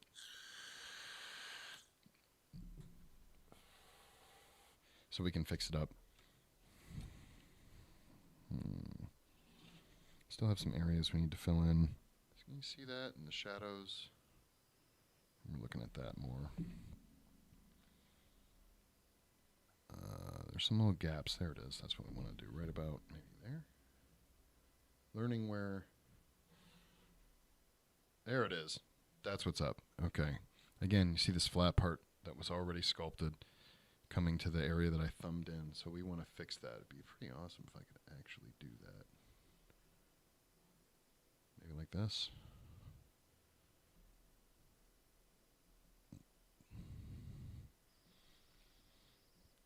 I'm not going to lie. This is hard enough when, sometimes when you're just looking at it however the fuck you want to look at it. But then you're like, hey, other people that I need to show with a camera lens, this is how you do it. It's like, oh, I have to sculpt magically now, in reverse and far away.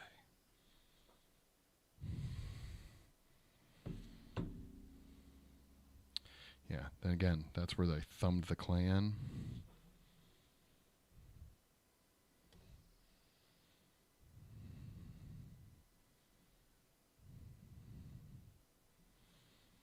There we go. That's better.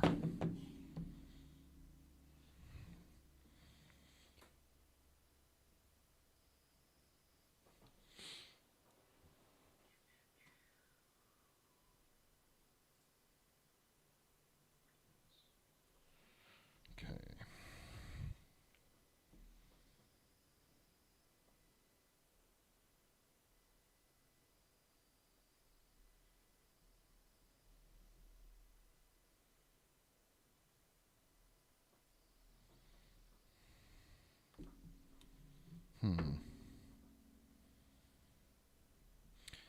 Yeah, I can totally see. It's kind of maybe a little bit tricky. I have this mass, I would say generally pretty much in this area to some extent. It's not meeting up with this nice plane that we have going on here. Again, you want to try and keep everything the same, so we got to dig some of that out.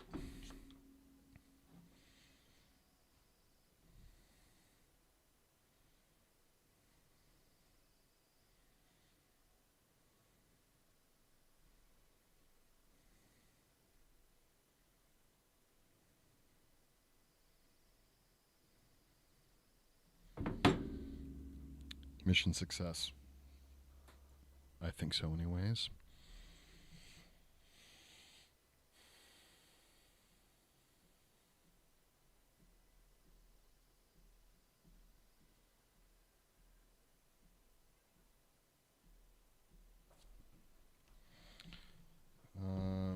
Pardon me while I examine from a different angle here. Still got to take more out.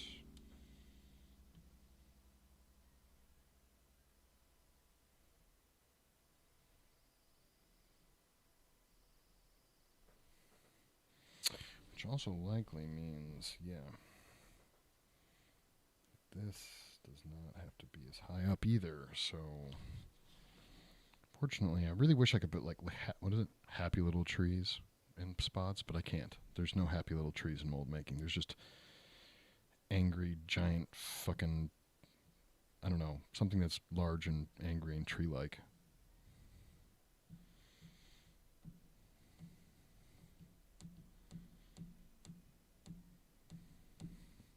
Dandelions. That's what it is. Giant, angry dandelions. That's all you get in mold making.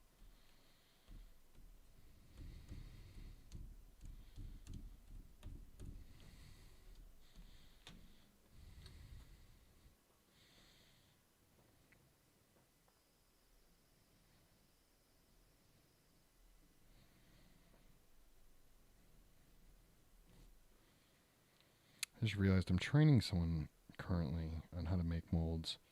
And I'm basically making a little how-to. I can just make him watch my YouTube channel and get a view at the same time. That's called 2 birds with 1 stone.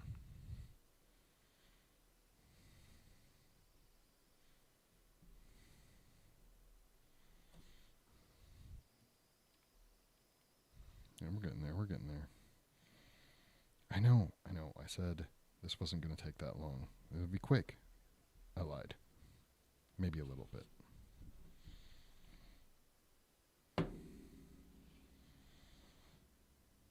I'm going for an hour and a half. Wow. You know, spending it with all of you guys makes the time go by. So, thank you.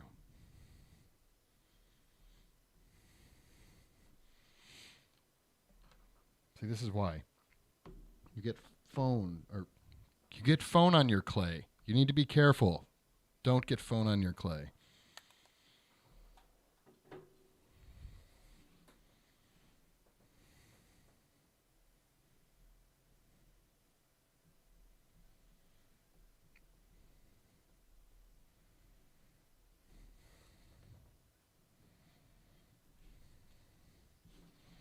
So again, when I was like pushing all that clay in, that was working in really broad strokes. Now we're working in slightly less broad strokes, but the idea still remains. We're just kind of narrowing it in. We start with the big nasty, all the messy stuff, slightly less messy. Then we go in and do some fine tuning.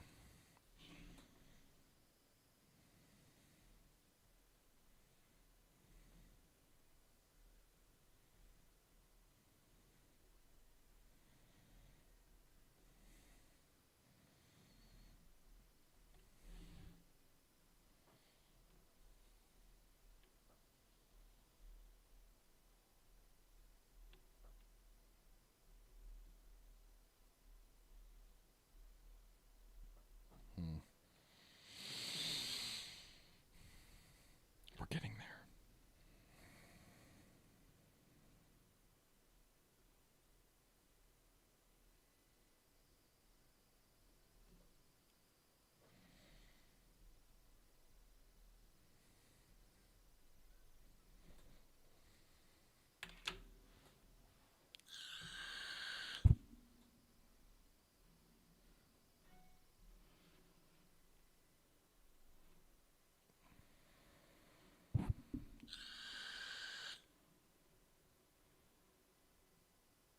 Cool.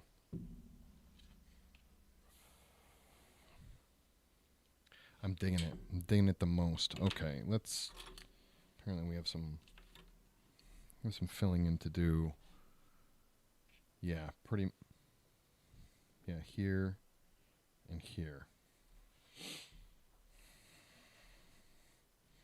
Yeah, usually to do this, I literally have my hand right here, but obviously you guys can't see what the fuck I'm doing, so.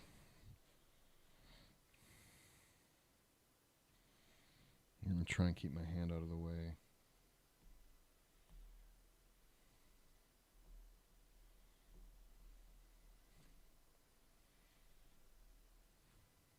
We're doing all right. We're doing all right. We're doing all right.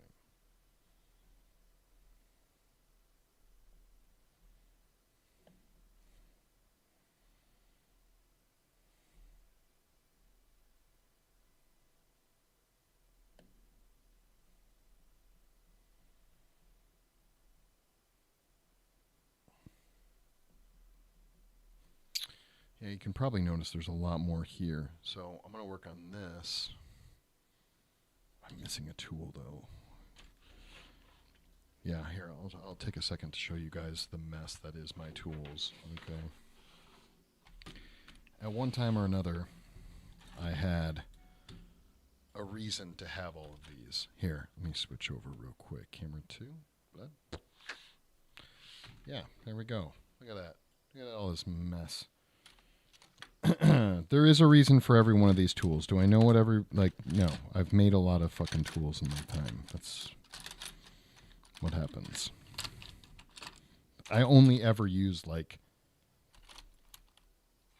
6 maybe out of all of these on a regular basis. And, of course, I can't find the one I'm looking for right now, which saddens me to no extent. I'm just digging through here. There's 3 X-Acto blades just chilling.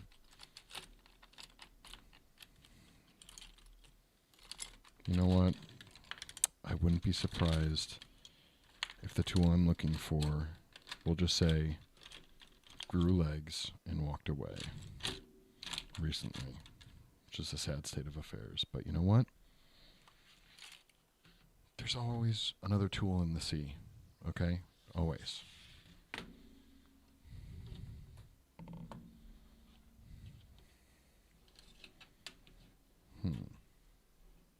Yeah, let's go back to that side vision so you guys can see a little bit more dimension. There we go.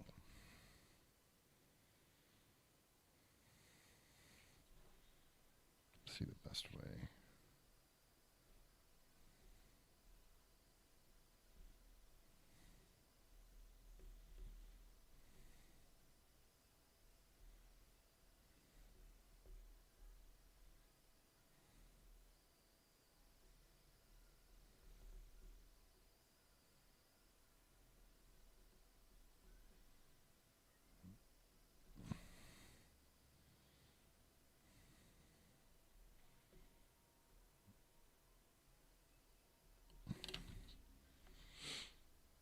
You can see, I kind of continued that general shape that was started here, moving out.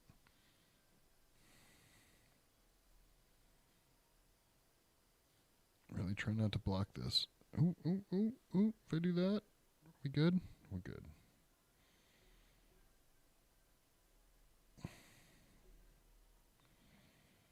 I apologize for everyone listening too, because I hold my breath when I'm working. So there's always these giant exhales. I don't know what that's about. I should probably get that looked at some point.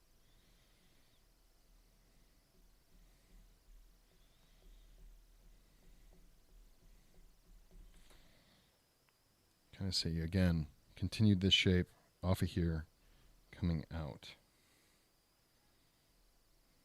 I don't know, I feel like this is a little excessive right here.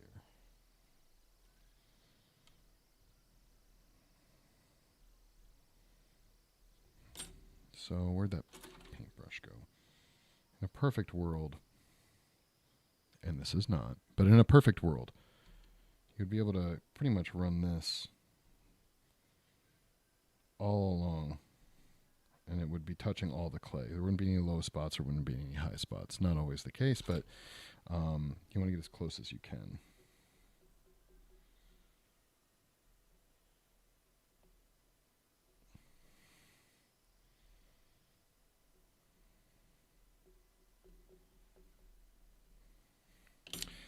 A little bit, you guys are going to see what I'm doing, and you're going to be like, Mike, why the fuck did you put all this work into this one area?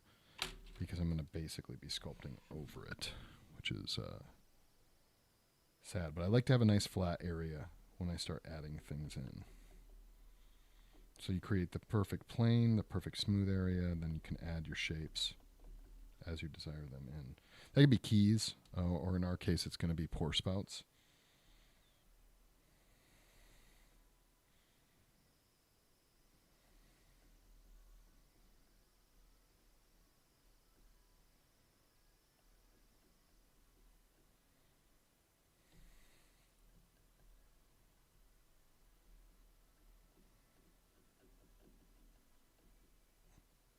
Generally still not really a fan. I don't know if you guys can see it.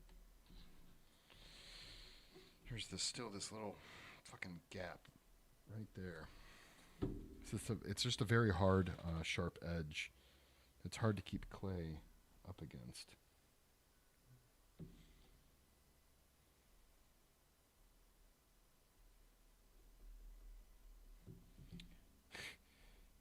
new slogan for my stream. I don't know if you can see it, but there's some shit going on in the micro level.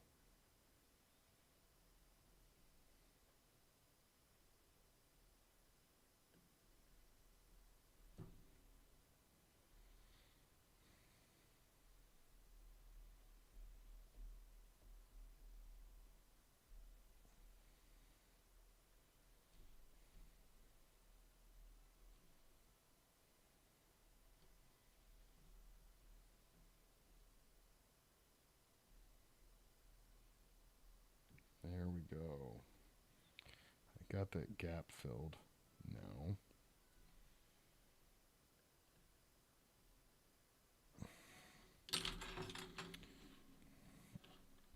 So now that the gap's filled, I'm going to try and smooth this out again with the rake.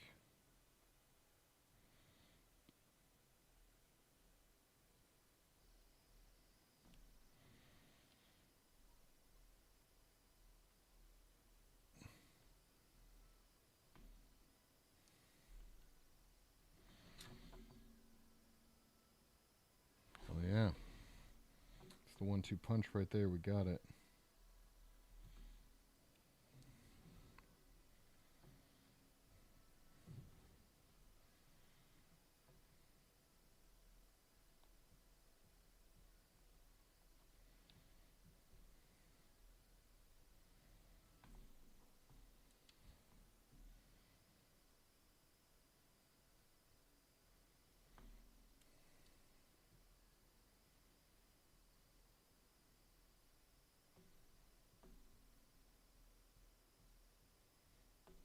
Again, I'm doing that crisscrossy thing.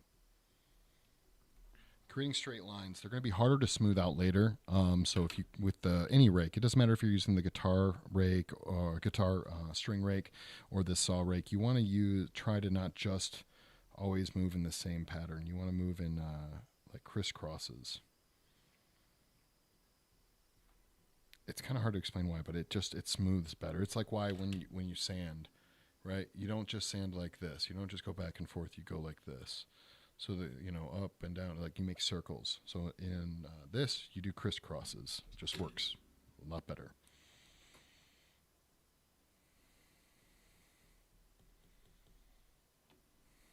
Okay. I'm feeling a lot better about the transition zone now. Okay, so again, we're going to go back to here.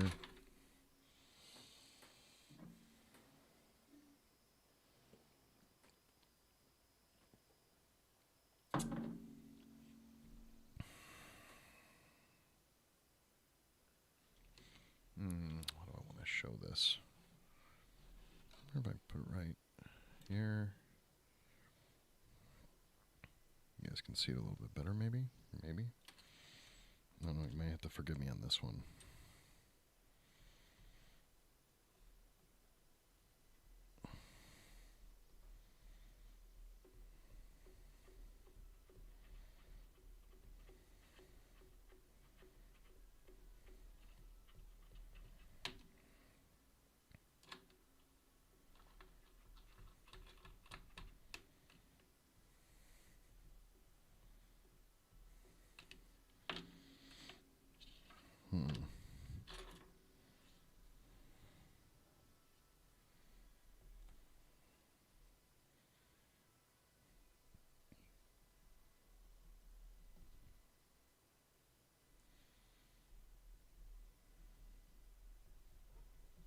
Looking good, looking good.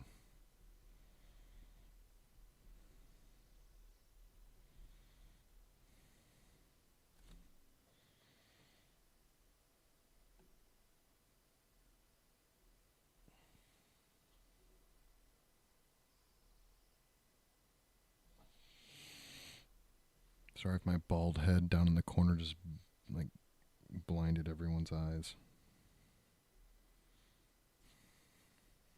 Actually, I'm not sorry. You guys probably have hair. Fuck you.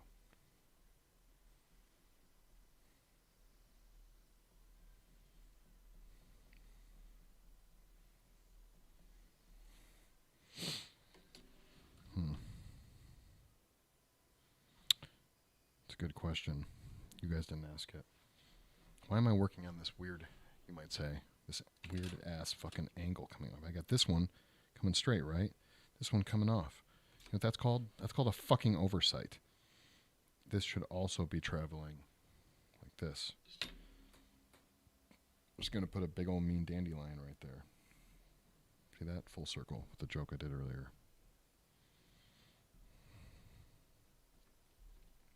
I didn't say it was funny.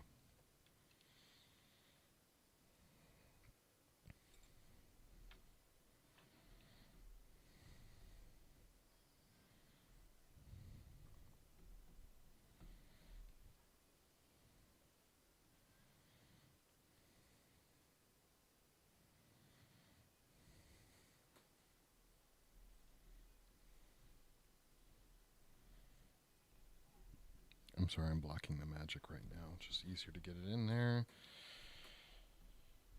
I can show you the after, so to speak.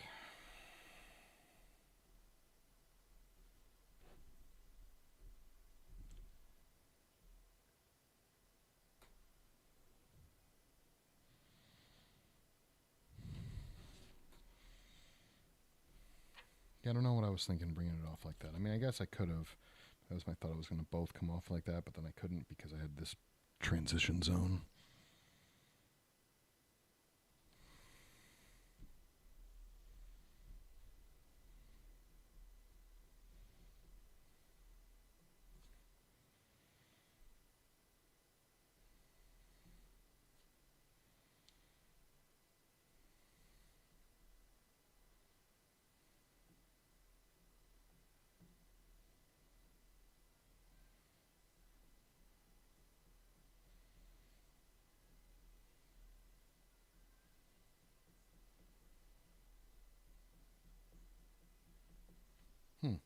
It's not bad. I don't know if you guys can see. It's coming off.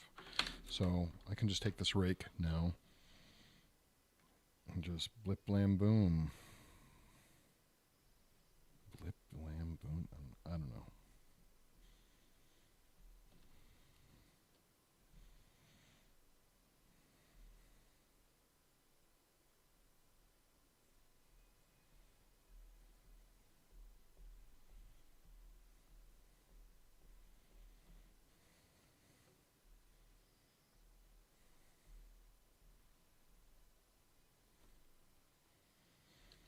Getting clay everywhere again. That's what happens.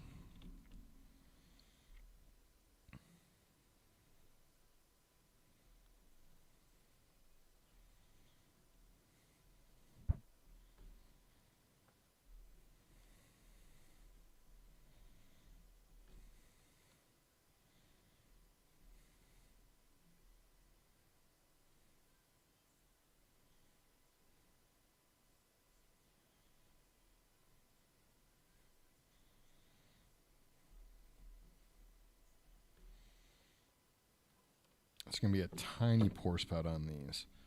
They're so small, we're probably going to have like air bubble problems. It's going to be really shitty, but we're still going to make one.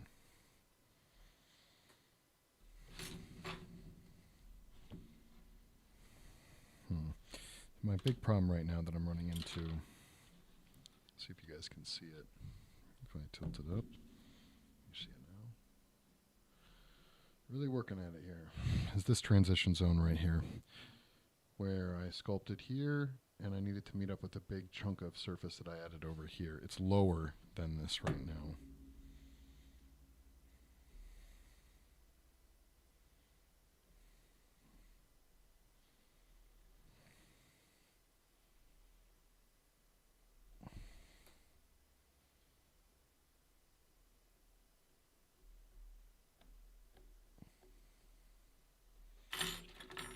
Thing is, yep. So we're just gonna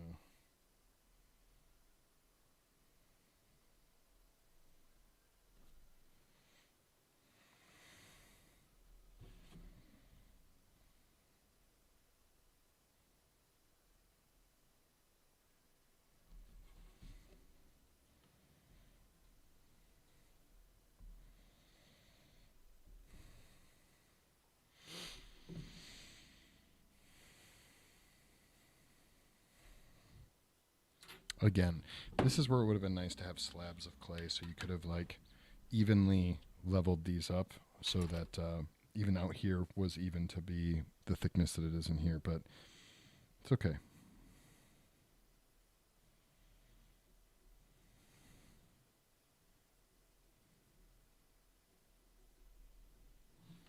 Yeah, the problem that we're having now...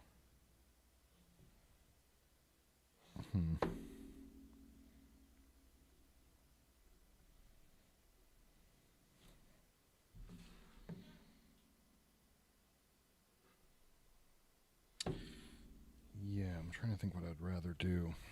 So let's see if you can show some problem solving. Okay. Let's see here. How do I want to do this? I don't know if you guys can see for a variety of things. One, you might be able to tell. The right here is higher than right here. This, in comparison to the seam, this little plastic piece is coming up higher than this, where this one transitions into it. I like this transition versus this. So really what we have to do is add masses of clay coming off of here, one more layer. So that's going to be that wonderfully beer seasoned clay. Yay.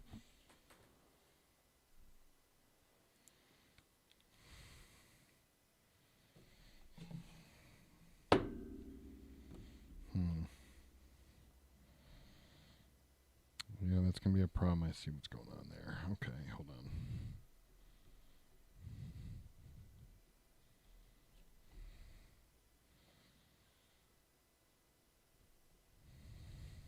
Okay, the beer doesn't seem to affect the clay that much. That's fine. Oil and water, right?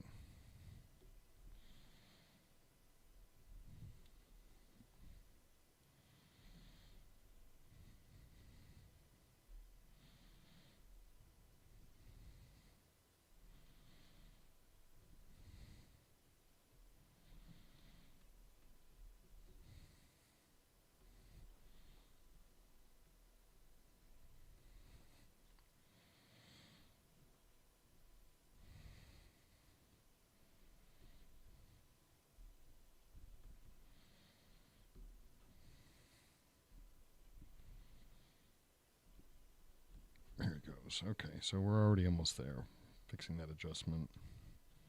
Because whatever you do here, if you follow 90 out, that means that out here needs to be as high as right here. So you can't just add here and then fade out. I mean, you could, but it's going to look sloppy. And I don't mean like spilling your beer on your clay sloppy. I mean, functionally, it's sloppy.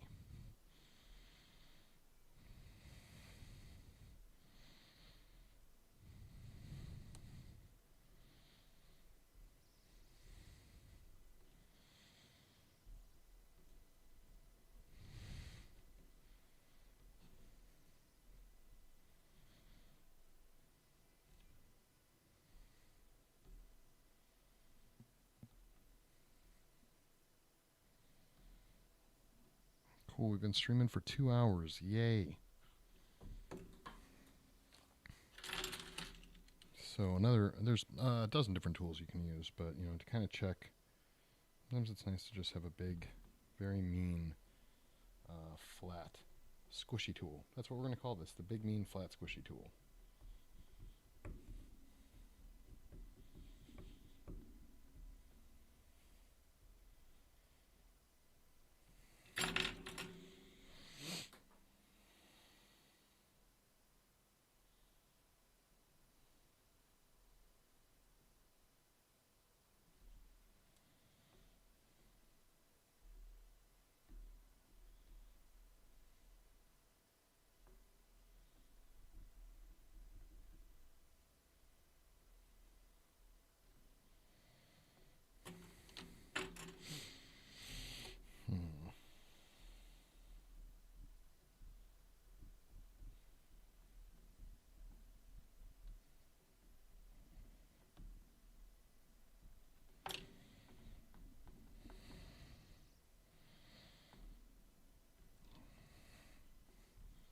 So what we did just now, we raised this area up.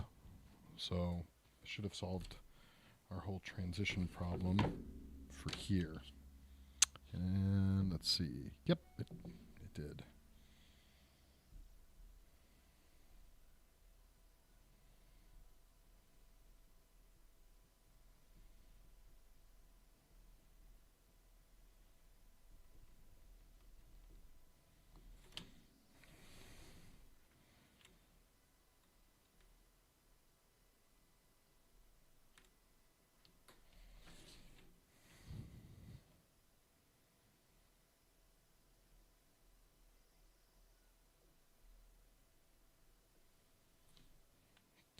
Okay.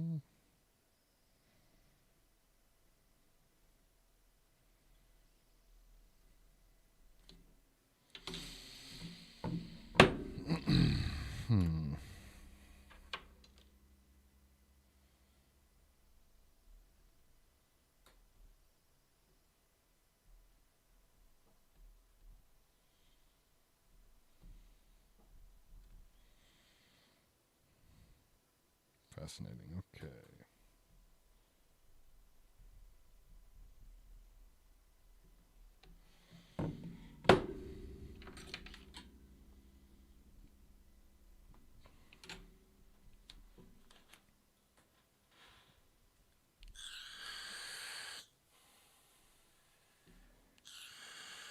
So we have a few different levels. Again, it's not going to look as pretty as I thought because if you see here, the seam starts up here, but it goes lower, then it goes lower again. So we have this automatic high point that then drops off, flat plane, then drops off again. That's fine. It's fine.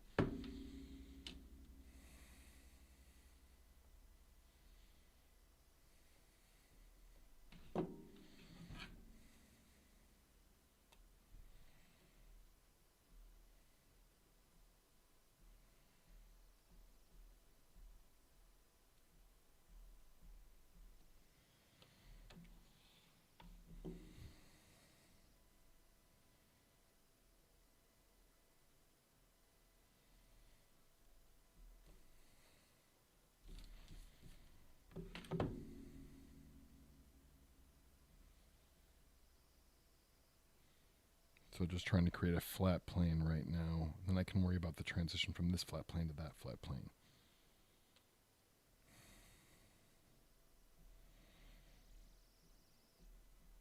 Big flat planes mean this is going to be one piece of the mold, the other piece is going to be it. And when those two planes, this and then the top piece that goes on, create a very tight area that stuff can't leak out of. I don't care if you're casting in silicone or plastic. What doesn't matter.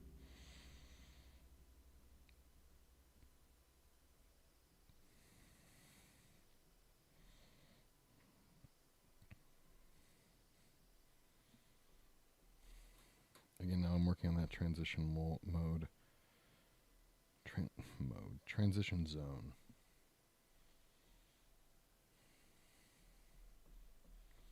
Don't forget your crisscrosses.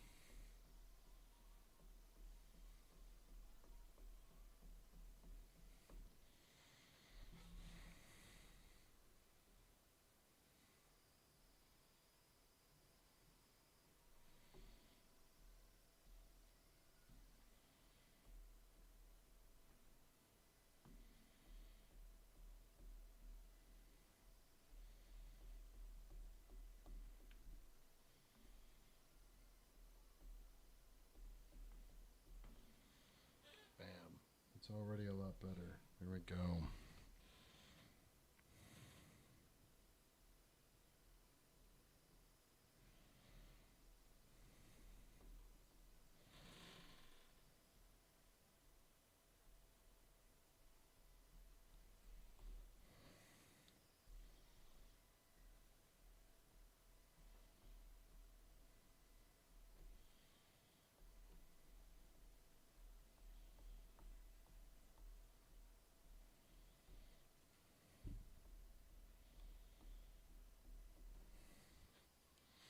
Okay, that's pretty good. That is pretty good. That is, I'm pretty happy with it.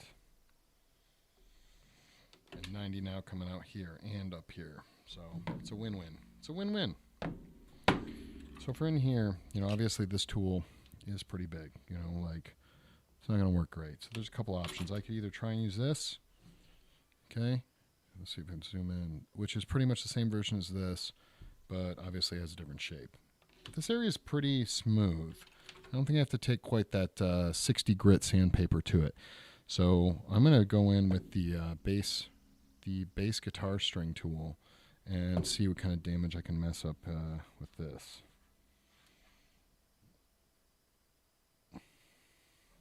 Trying to show you guys at the same time. It's tricky. Yeah.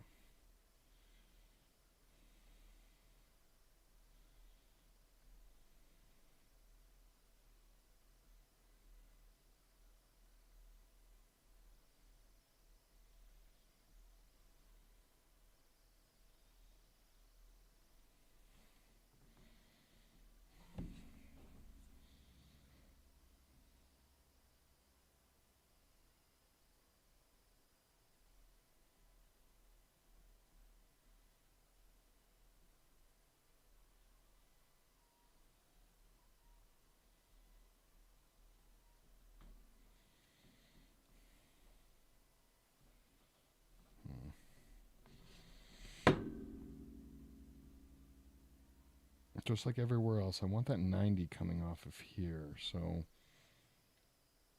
I'm taking a little bit off there, trying to smooth that out so that it is a 90 all the way coming off. So another thing we could do, we could not sculpt in any of the pour spouts or anything like that. Technically, we could not even sculpt in the keys. Because it's going to be a silicone mold, it would be really easy to just take like an X-Acto blade or whatever to cut in and create those afterwards. Once this side was done, we could just cut it in. But fuck that. We're going to do it now.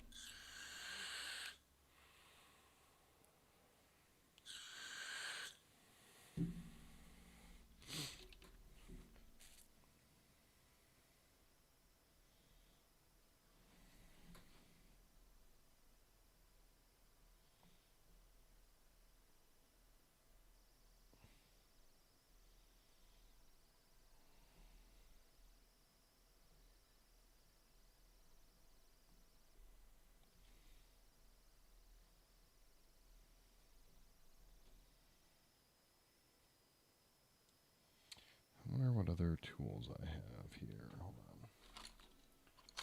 There's something specific. And I don't know if I have one, which will suck, but we'll make it.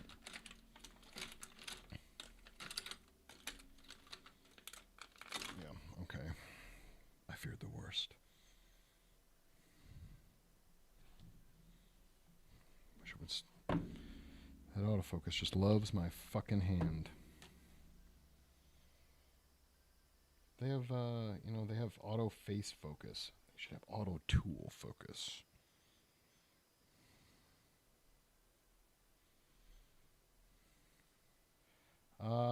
Movies that have inspired my art style. I definitely have a style. It's a bitch getting away from my style, actually. But I'm trying to think if there's any movies. I don't think it was movies. Likely just the artists in my life. Big one, obviously my father. He trained me a lot on my sculpting. And as much as I try and get away from certain of his techniques and just general go-tos, I still do it. I have to break away from it sometimes when you want something to look like something. You don't want to make something look like you created it. It's a pain in the fucking ass to get away from your style once you have one.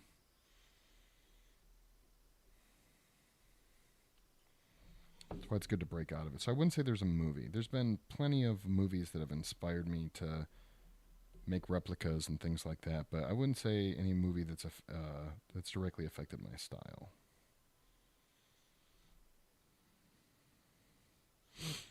But that is a good question. That's a quality question, Black Phillip, and I'm surprised you're still here, to be honest.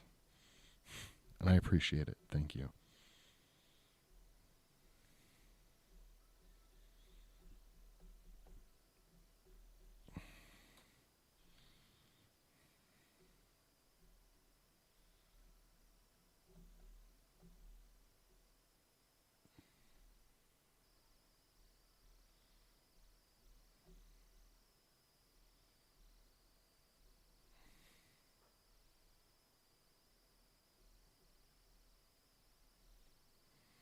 Okay. I'm just trying to get these fucking edges and everything nailed down so we can go through with the next just whoppingly fun step. Which is going to be to try and smooth out all the rake marks with the next level of quote-unquote sandpaper.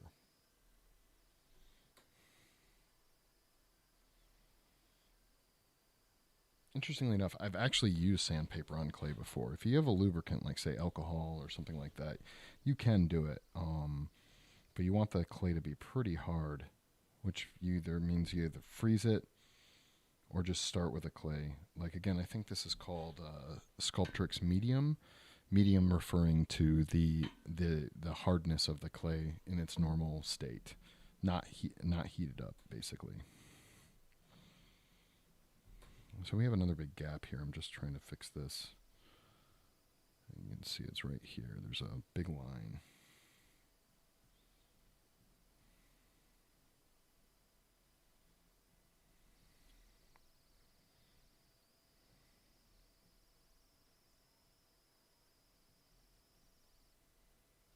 Voila, big line gone.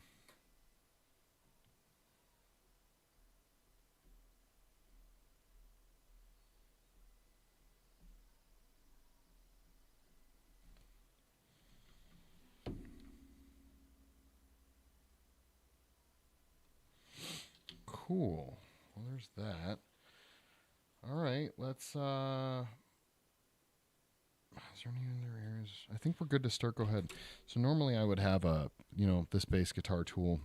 I would have like a squared off version, which I don't readily have on me, and I don't want to make you guys wait. So I'm just going to go in with this and smooth out all the raking that I just did.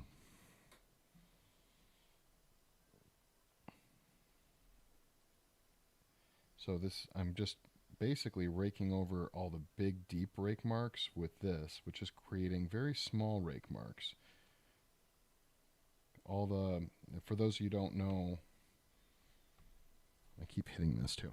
For those of you who don't know, bass guitar string is basically a wire wrapped with smaller wire. So it's leaving tiny little grooves, but it's essentially just a micro rake.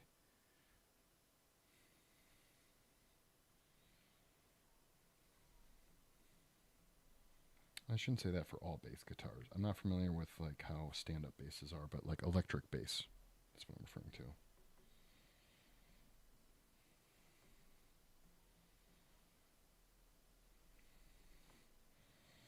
You might come across some uneven areas while you're doing this, and you can just go back in, flatten it out.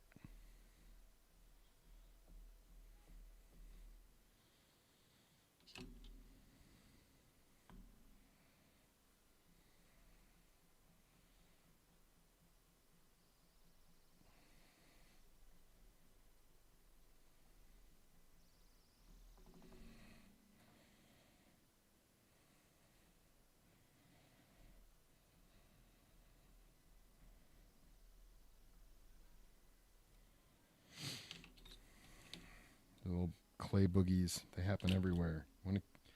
Avoid the clay boogies if you can. I should probably mention, for those of you who are chilling out,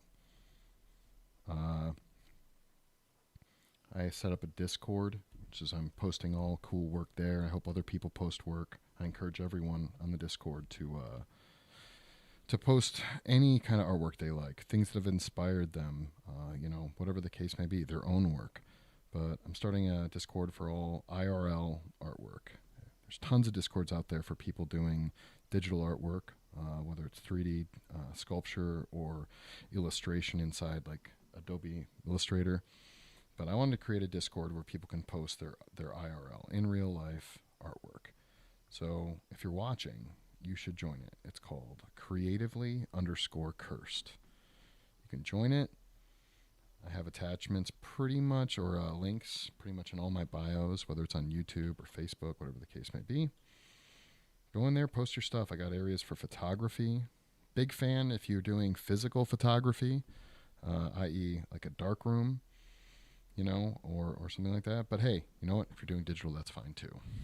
I just want people to find a place to meet other artists and Get tips if they need them, or get critiques, or just, hey, post it because you need that ego boost, whatever the case may be.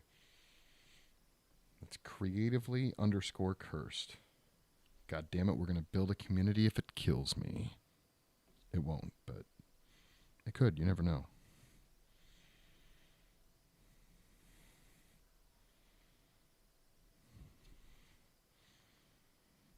I think I'm starting maybe to get the hang of not sculpting my hand in front of the camera. No, instead I just have my stupid little mini-me there blocking what I'm doing. Great.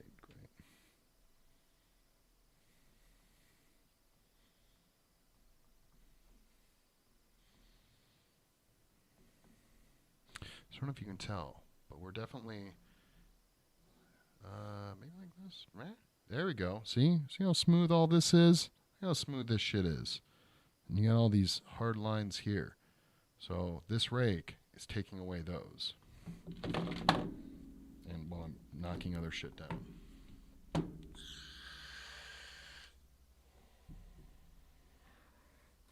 Also, I'm trying to get people to come over to Twitch, because Twitch isn't just for video games, guys.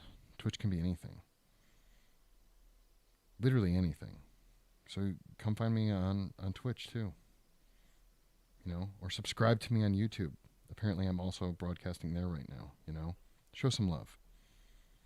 Help grow the community. I'm going to hopefully start helping some other people start broadcasting their artwork. Some painters, some other people that can show you, their tricks and how they do stuff. Some very talented artists. And again, not showing it. Blam. I think Black Phillip was like on the money just now.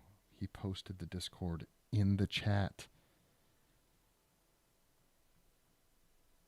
That's some amazing shit right there.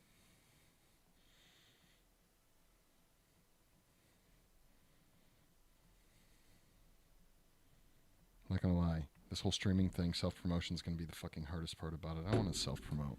What artist wants to do that? But that's an interesting topic. I've never really dealt with it, but fine artists, man.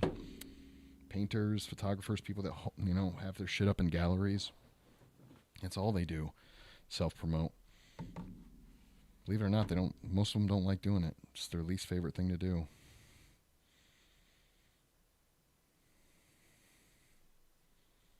I'm trying to think. I can't think of one person I've ever met that is an artist, and they love going out and self-promoting their stuff. It's not fun.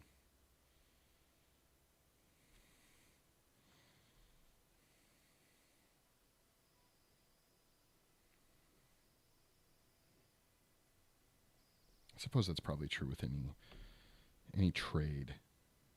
Why doesn't everyone just know that you're awesome? Why do you have to show them anything, right?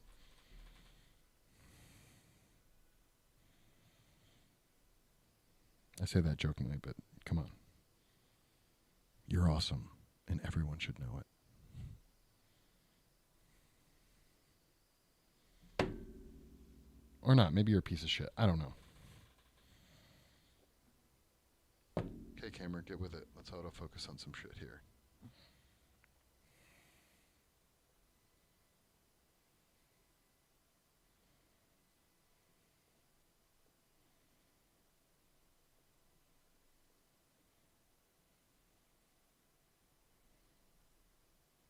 So even in this, I still try and do crisscrosses. But you can imagine, if I'm doing this with a rounded tool, god damn it. If I'm doing this with a rounded tool, how much easier it would have been to do with a flat-headed rake. Let's see here, how can I... Decided that the transition zone is the trickiest part for the camera to keep up. I'm going to have to fuck around with the focus settings on this thing.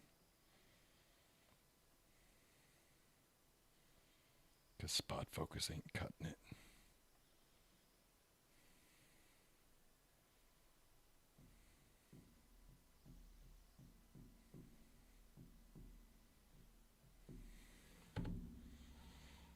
Alright, it's tweaking me out. I gotta get rid of these bugs. You say bugs, Mike. What bugs? These bugs. These little gray clay bugs on my Chavant.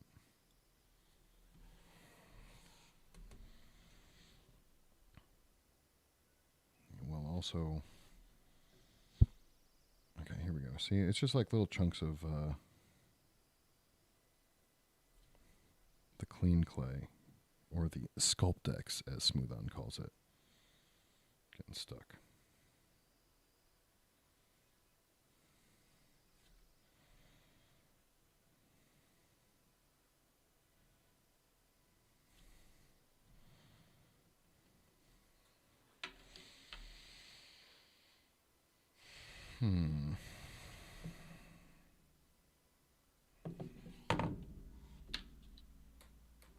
Just going in to clean up this edge. I don't know if you guys... Yeah, you definitely can't see it. It's a very fine edge right here. Blam.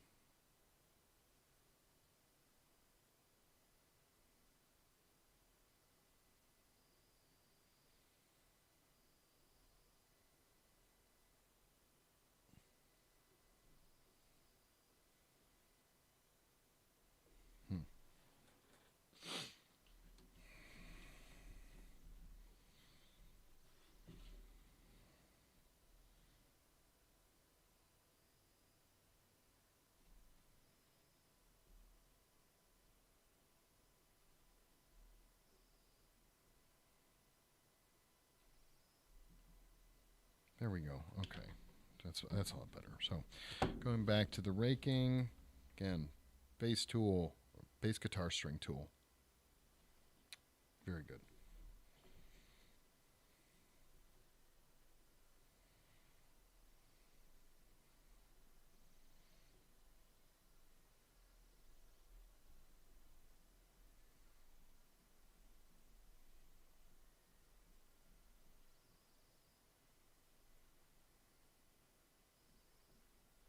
And I've seen other tools too where they'll take a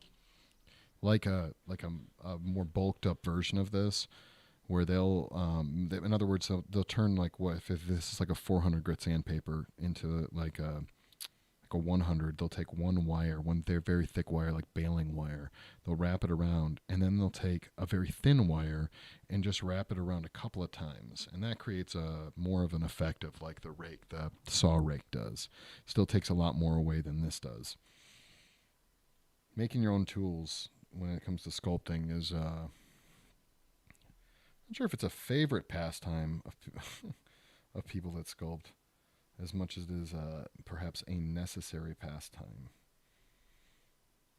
I break tools a lot too. Solid metal tools, not so much, but any of these where there's like attachments, they break really easily. Matter of fact, this fucking tool had one of those square spots on the end of it, and it fucking broke 3 years ago. And I still haven't made another one. Actually, that's not true. I have, but it's not. You know what? It's not here. Stop judging me.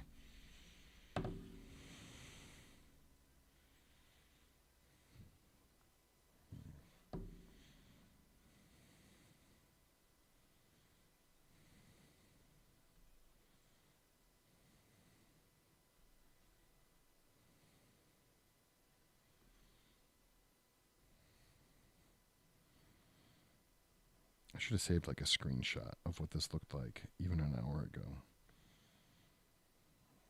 Being like, hey, before, after, before, after.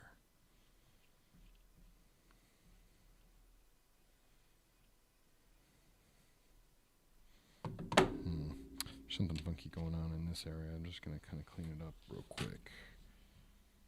I think this lump, yeah, that lump's a little bit higher than the other lumps.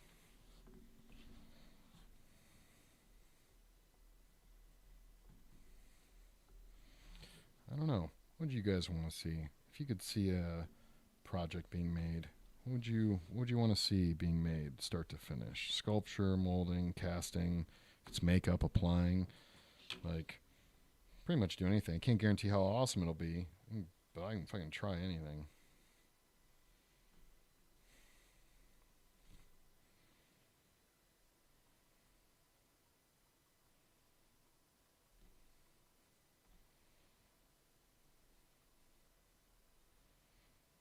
I'm excited to do another appliance. silicone encapsulated pieces are a lot of fun, and dissolving edges from the Baldies it's like magic. It's fucking alchemy is what it is.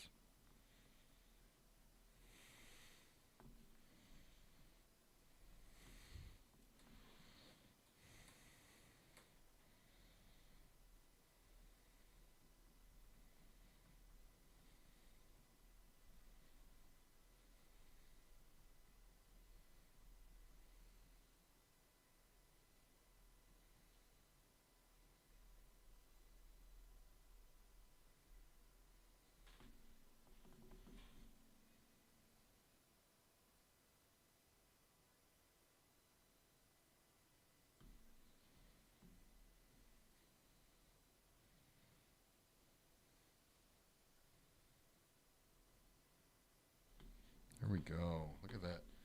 Getting smooth. Let me show you guys from the top view how we're doing before I finish off smoothing the rest of this heavier rigged stuff. So you can already see, actually pretty easily, you can see the difference between, this smooth and this smooth. You can kind of see the difference of here a little bit. It's a little wobbly, I'm not going to lie. Would have liked this to be a little bit straighter, so you know what we're going to do actually. I wonder if, I'm trying to center this fucking thing. Alright, you know what?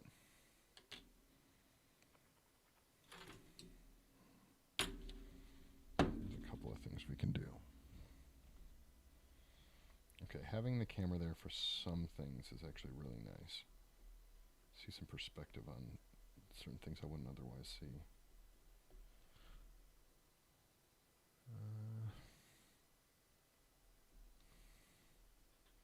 Yeah, see this is a little wobbly. That's okay.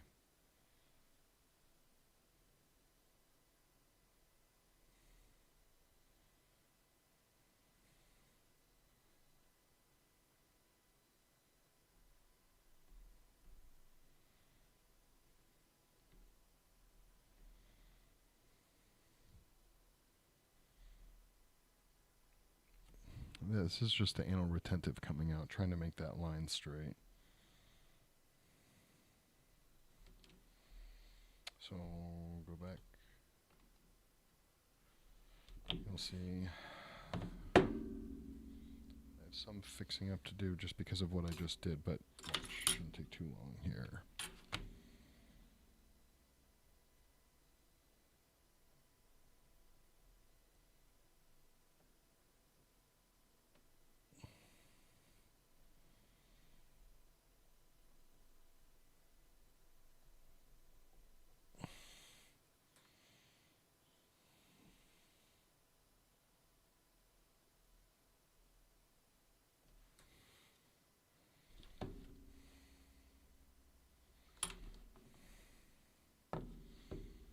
Again, the longer you spend in the mold, likely the better it'll come. I can't, you could spend forever, I guess, on a mold and it would still come out as shit. But as long as you're taking the right steps, paying attention, practicing correctly, basically.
Again, normally, if this was a sculpture you were doing this with, you wouldn't want to just put your tool right up against this. Okay, you would want to smooth it easily.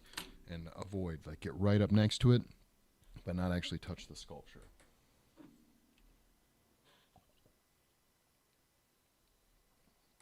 So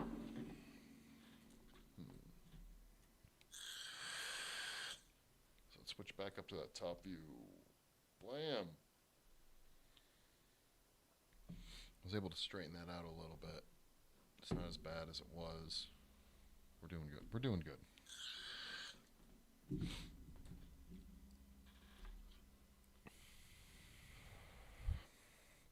going to leave it at this view for a second so you can kind of see how the tool moves.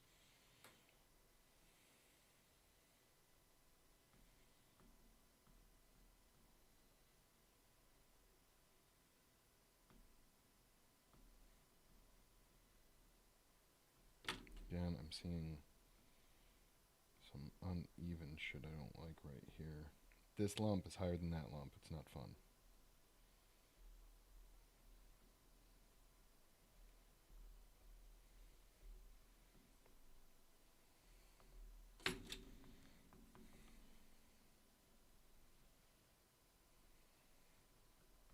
I think I'll need to get a macro lens at some point. Maybe that would be helpful.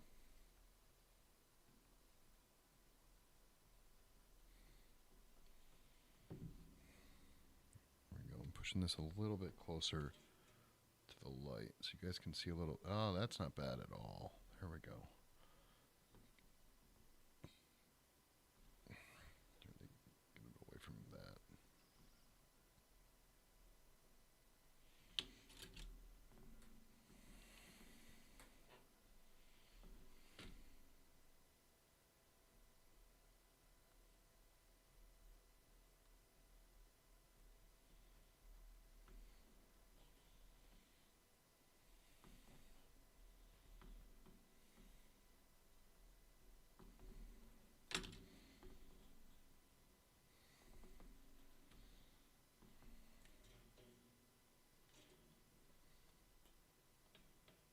I'm trying to find that sweet spot. If I do it like that, there we go.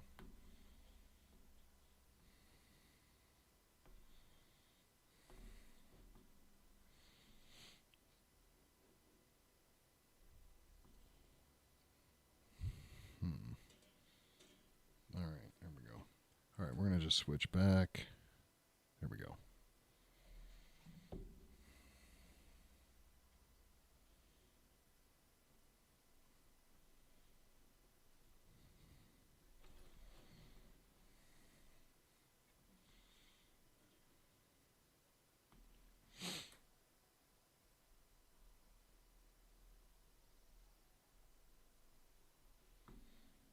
Having too many camera difficulties. I'll get used to it. I will. I really will.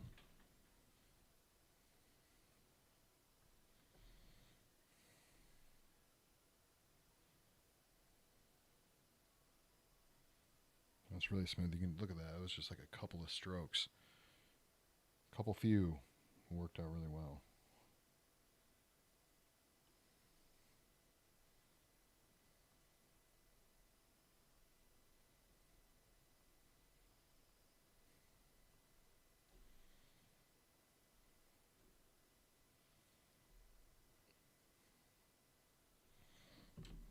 See if I can. There, that's not too bad. I'm wondering if I should just. I can probably raise this up a wee bit. There. Yeah, you can see my lovely waste of clay right there. Yeah. But now when I do this, there you go. You can see it more. Okay. So we've defined our different planes quite well. I'm pretty happy with that. So we're just going to go through a couple more times, give this a little bit more once over. Then we're going to terpenoid it. You say, Mike, what's terpenoid? Terpenoid you can pick up at, I think most like Michael's and hobby stores. I believe that technically it's designed for cleaning out oil paint brushes. And as you can imagine, we're using, oil-based clay. So it is a bit of an oil solvent. Cleans out your brushes from oil paint. Well, it also liquefies clay to some extent. It is. It's not super. It's not like caustic or anything like that. It's actually very. It's oddly. It's oily, but it also like evaporates. I don't know what's going on. It's like a mineral oil of some kind. It's from the terpenoid plant. Okay. Actually, I take that back. I don't. I don't think it's made from a terpenoid plant.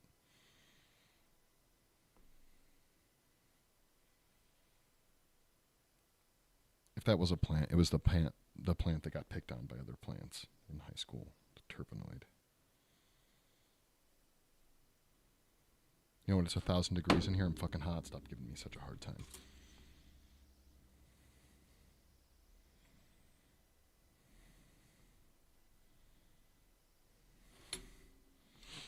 I definitely have to plan that. Okay. All right. I need to get. Do I have one? I do. Give me 2 seconds. I'm going to grab a tape measure.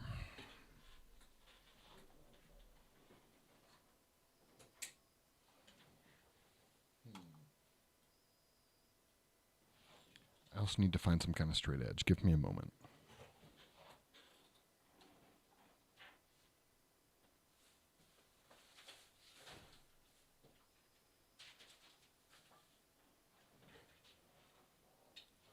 Okay, I found a straight edge, and I found some. I also found a beer, but I wasn't looking for that. It just happened. Okay, so check it out. Before we use the terpenoid, we are going to go ahead and establish where the mold walls end. So I'm going to switch over to camera 2. Let's go. So when I added this, all this clay to here, I knew that I wasn't going to keep all of it. I just wanted to give myself plenty to work on. So what we're going to do, use this lovely straight edge, which again, this camera for once is actually being like super fucking helpful. We're going to define our lines. All right, oddly, in the camera it looks pretty good. But believe me when I say in person,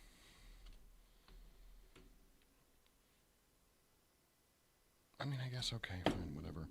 So we're going to trace, basically, this nice straight edge. This will get us close, at least. Blip. That's a line. Sorry, guys. And we're going to, we're going to cut it. Let's cut it.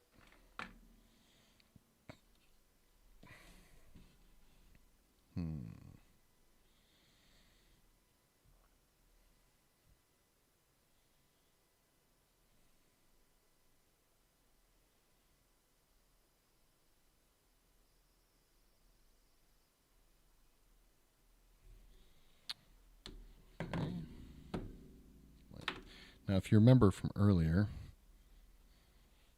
my goal is to create a box, okay? And so we needed a nice flat edge to put the cardboard against. It's trying to look for something that would be an example of that. Oh yeah, here you go. By the way, if you're looking, this is the clay in all of its glory. This is the Sculptex. Oh wow, look at that. It's all sideways and backwards. But you say, it says medium right there. Anyhow, this is going to end up going up against a wall like this, okay? But it's going to be cardboard. We're gonna pour in silicone afterwards.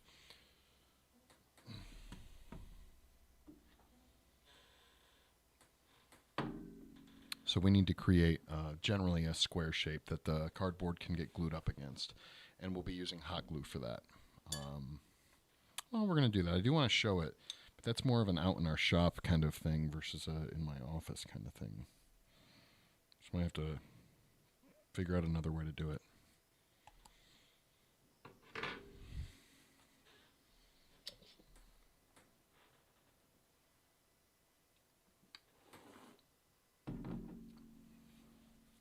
When your beer spills, it's not fun. It's like a theme I have going on tonight.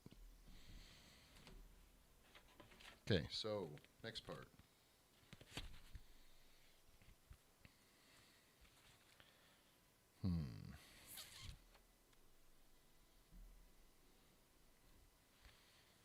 You don't have to nail it exactly, but you basically want to create a 90. I mean, my 90s. off of this. You can eyeball it. You can use a square too. I don't have one readily available, but that would work really well.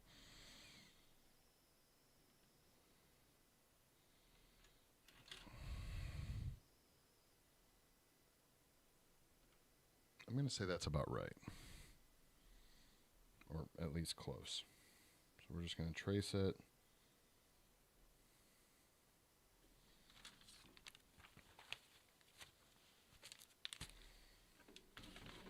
And we're going to cut it.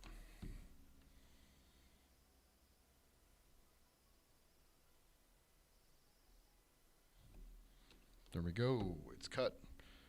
We just remove.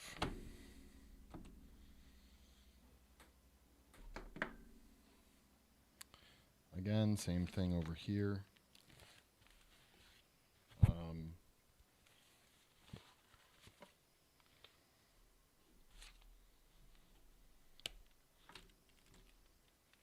There we go. Any straight edge will work. If you had I actually have a ruler and I didn't use it. Anyhow,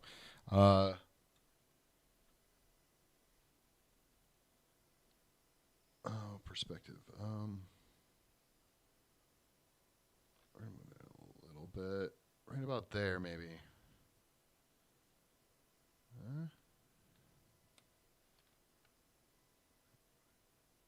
Tweaking out on this.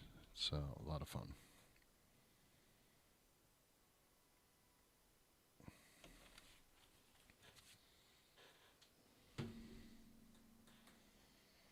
I don't know if we'll be able to use this tool. Yeah, we can use this tool. Okay, cool.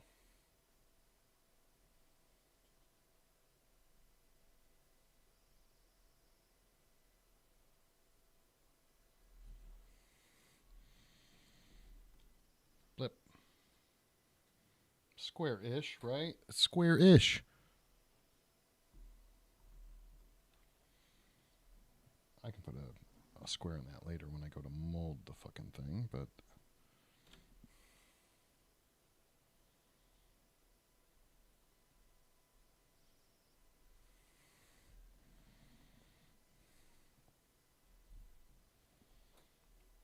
so one thing you could do now too, which might make it a little bit easier, is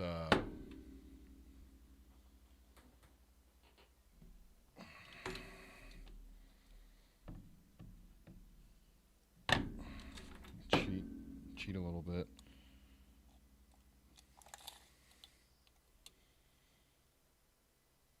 Where do we want this to be? Probably at, like, I don't know, 4 inches? Yeah, we'll do 4 inches.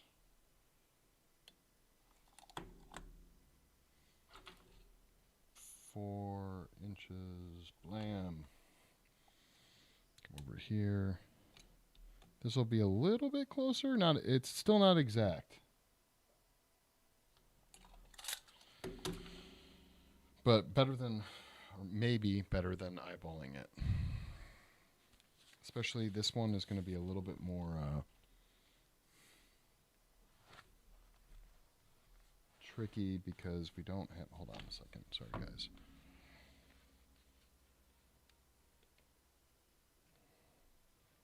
Yeah, I don't know if I believe that. You know what? Yeah, it doesn't look right, does it? That looks better. Oddly enough. What? All right, hold on. We're going to grab that that's ruler real quick.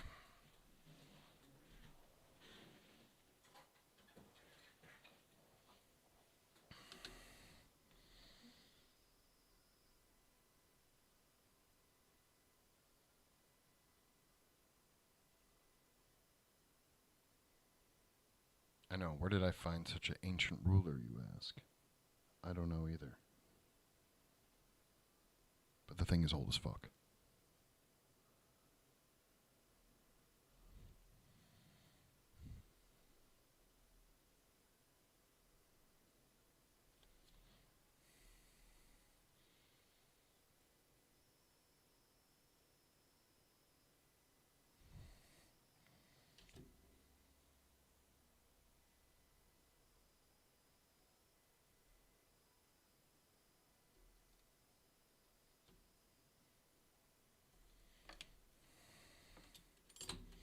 Okay, so we cut through that now.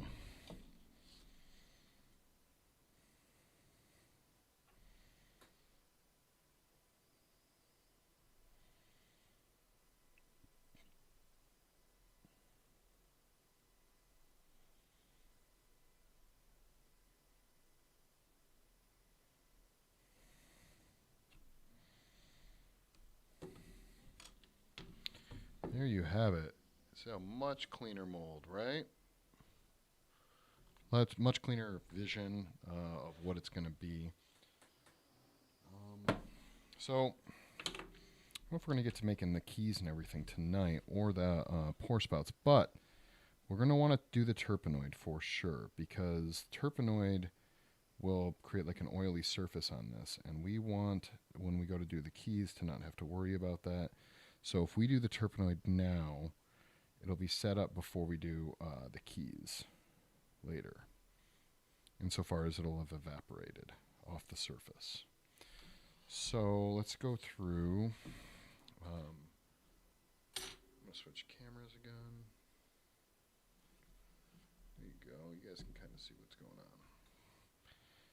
on. It's definitely gone from crazy messy to a lot more cleaned up in shape and design.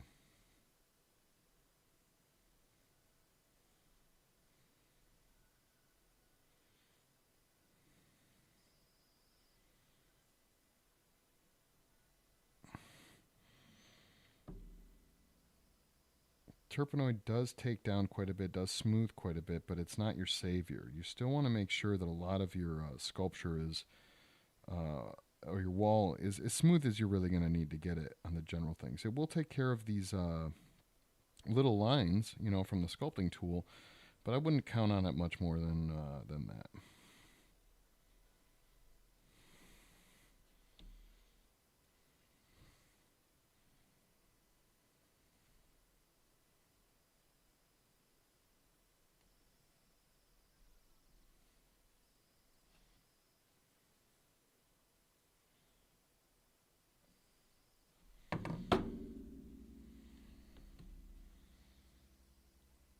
Don't mind random notes written on my piece of white plastic.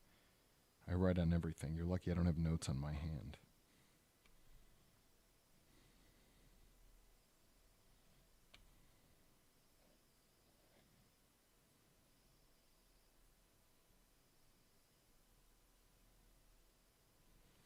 All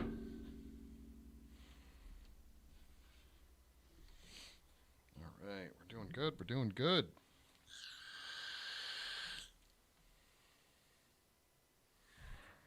It's a little cattywampus. We can fix that when we go to put the walls on.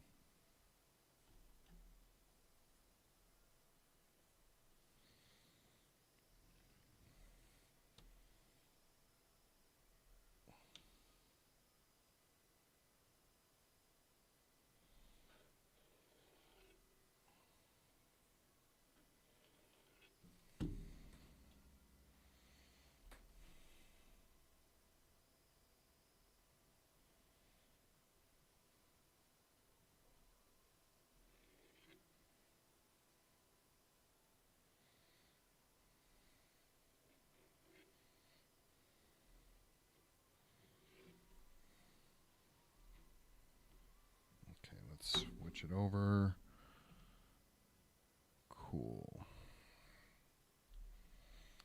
Oh, maybe not. I don't know. I don't know what camera view is going to be the best for the next part. It's going to be kind of hard to see, I think.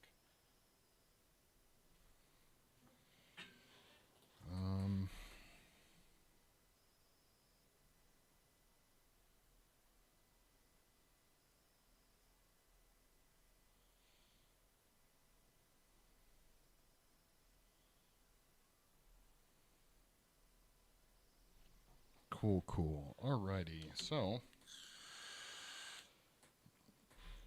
this is terpenoid. Here, I'll show.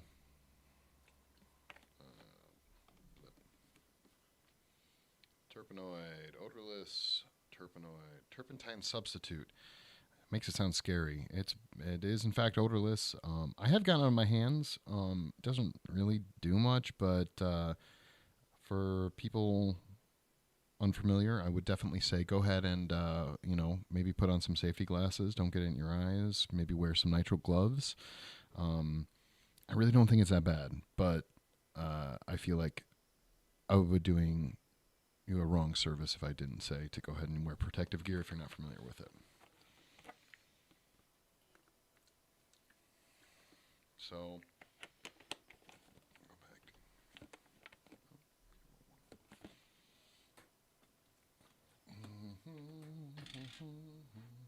Okay, so real quick before I get started on this, it gets messy, and I almost always spill the terpenoid. I have a thing about spilling stuff. Not happy about it. Let's clean up our workspace a little bit here. This brush will likely come in handy. Torches are good. We're not using any today, but they are good for sculpting as well. We'll go over that. All this clay cleaned up.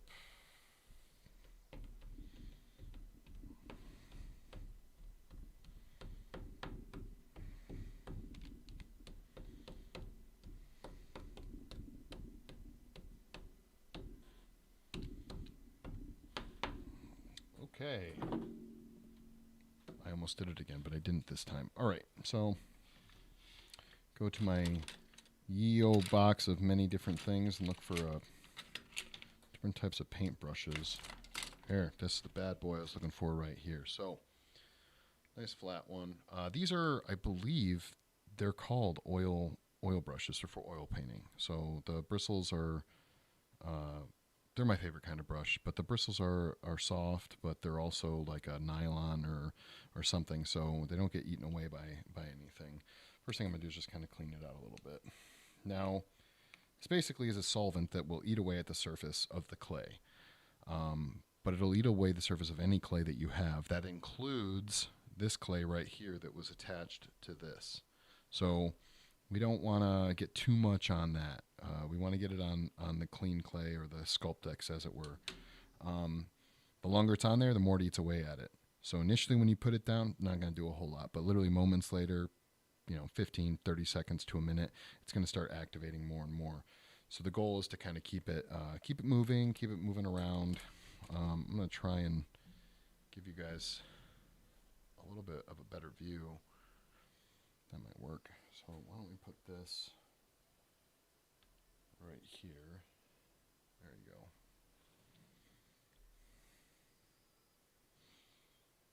Yeah, I see. Okay, so blip. Over here, I don't have to worry about it. I can get the terpenoid all over this. Matter of fact, I will, because I want to clean off any extra clay that's kind of gotten, smudged around on the teeth. That'll happen here too.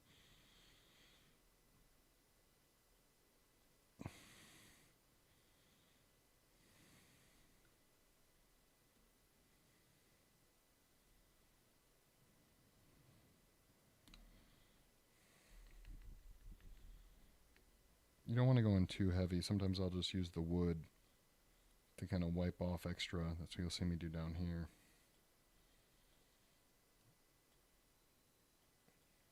If you're in a pinch, before I learned about terpenoid, which, really just made so much sense once I learned about it, but I would actually use Goo Gone to do the same thing.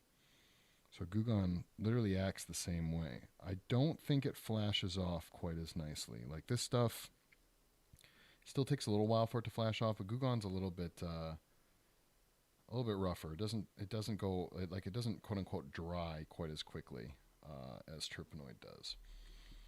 Again, it's not really drying. It's in all fairness, it's evaporating.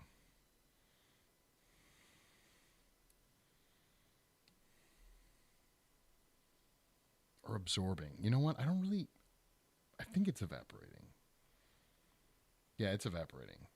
I don't know why I second guessed myself. Like if this cup was left out for too long, eventually all this would evaporate.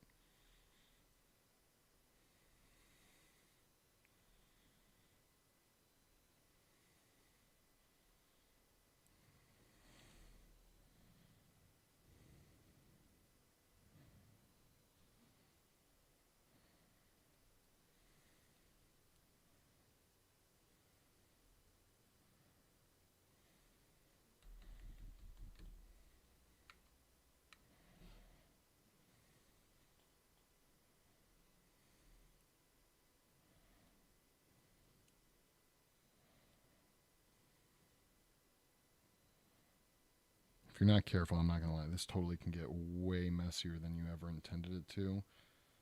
So it's good to try and go a little bit slow your first time using Turpenoid, because you don't want to leave a ton of brush marks behind either. You know, if you're working so hard to make it smooth, it doesn't make sense to leave behind any more marks, tool marks, than you absolutely need to.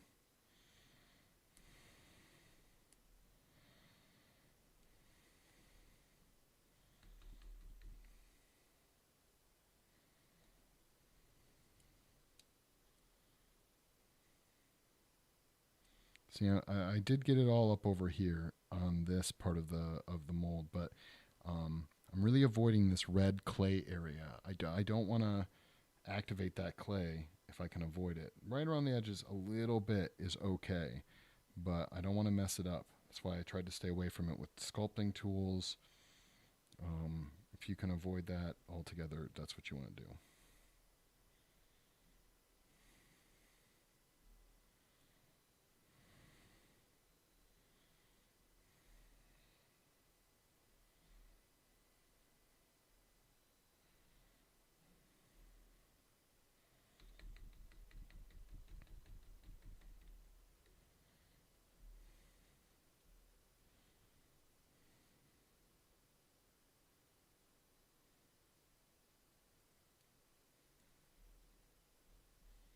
You know, how can I do this so you guys can see?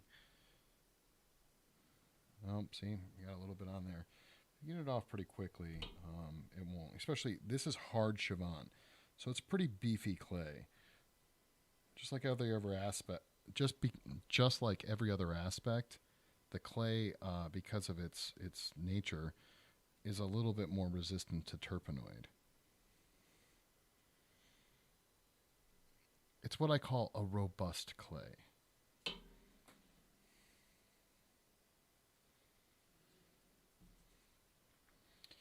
I'll try and light that up a little bit more. There we go.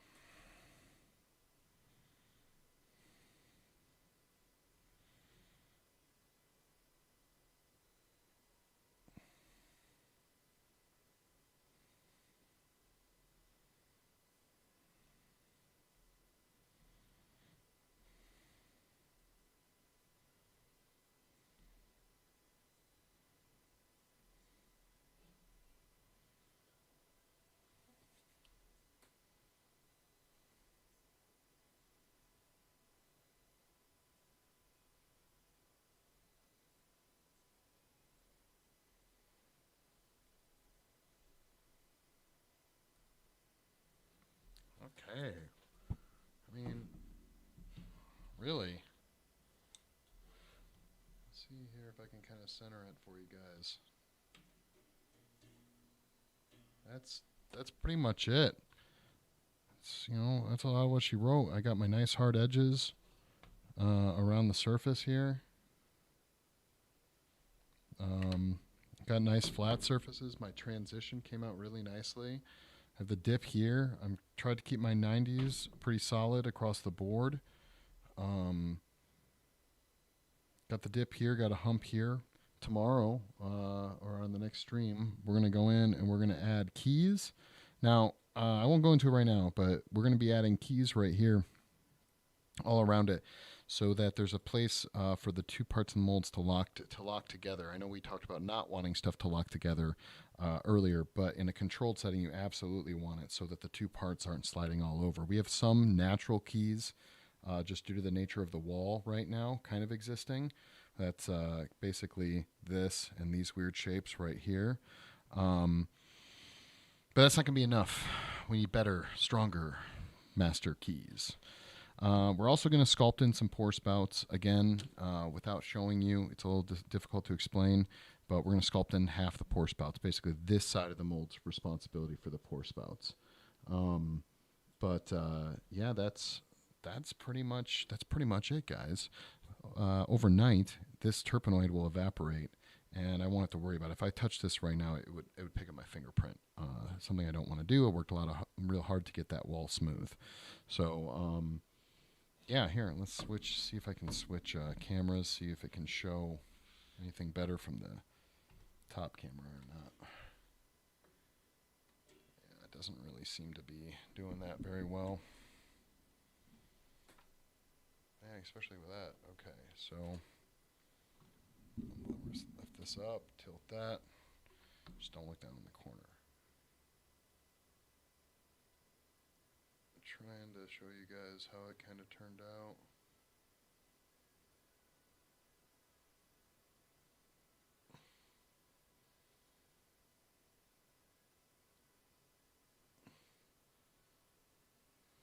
Yeah, really not bad. Really not bad at all. So, wow. So yeah, thank you so much, guys, for hanging out with me for this first step of the molding process. It went really well, and thank you for hanging out. We're going to post a video of it up on YouTube. I'm going to edit it, probably do some time lapse so people don't have to sit here for as long as you guys did. But ultimately, at the end of the day, thank you so much. Again, after the video, I'm going to put an ending screen up so you guys can see where my social medias are and you can check them out. Please join them, whether it's Twitter, Instagram. I think I have my Reddit account on there too. I'm going to be posting to all of these, sharing other artists' work. Be sure to join the Discord, help grow that community. Most of the people I know that are watching are artists in some fashion or another, and you can always help out other artists. So yeah, the Discord is creatively_cursed. Please join that. It's creatively cursed, same thing, creatively_cursed on YouTube. Please give me a subscribe and a follow. I'd really appreciate it. Other than that, guys, I'm hoping to go live again tomorrow, and we'll finish this mold up. Maybe get started on another project too. Actually, it's this goblin guy here. Kind of hard to see with all this bright light, but yeah, he is. He's got arms, and we got to mold him, and that's the next stage. So a lot more like this, but a far more intricate mold. You guys won't believe it when you see it. So, again, thanks for watching, guys, and I'll catch up with you later. Check out the social media links at the ending video clip here. See you guys later. Thank you.